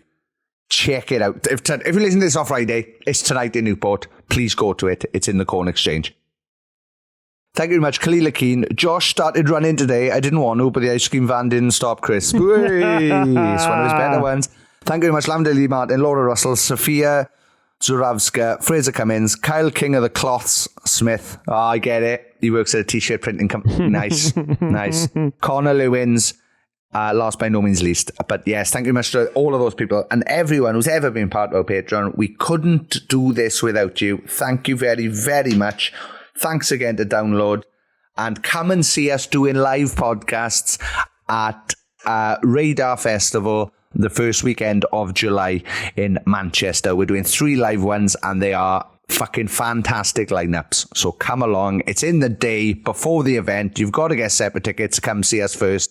Come see us, start your day with a laugh, and then go and have a fucking fantastic Radar Festival. July 4th, July 5th, July 6th. Go to our Instagram to see the guests. They're being announced this week, and your mind will be blown. Yep. Just come and see us. Have a laugh, innit? If you're around Manchester in the morning, come and have a laugh. Why not? You liked all the chaos you just listened to because you got this bar. Come and see it in the flesh. Get to judge our faces. That's not nice, really. Right. Me. No, it's a terrible end. Sappenin! Sappenin!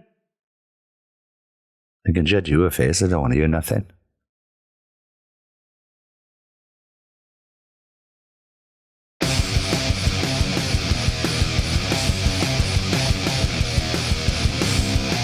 You're listening to Sappenin Podcast with Sean Smith and Morgan Richards. Thank you very much for downloading this podcast or streaming it, or I don't know what else you do with podcasts. Thank you very much.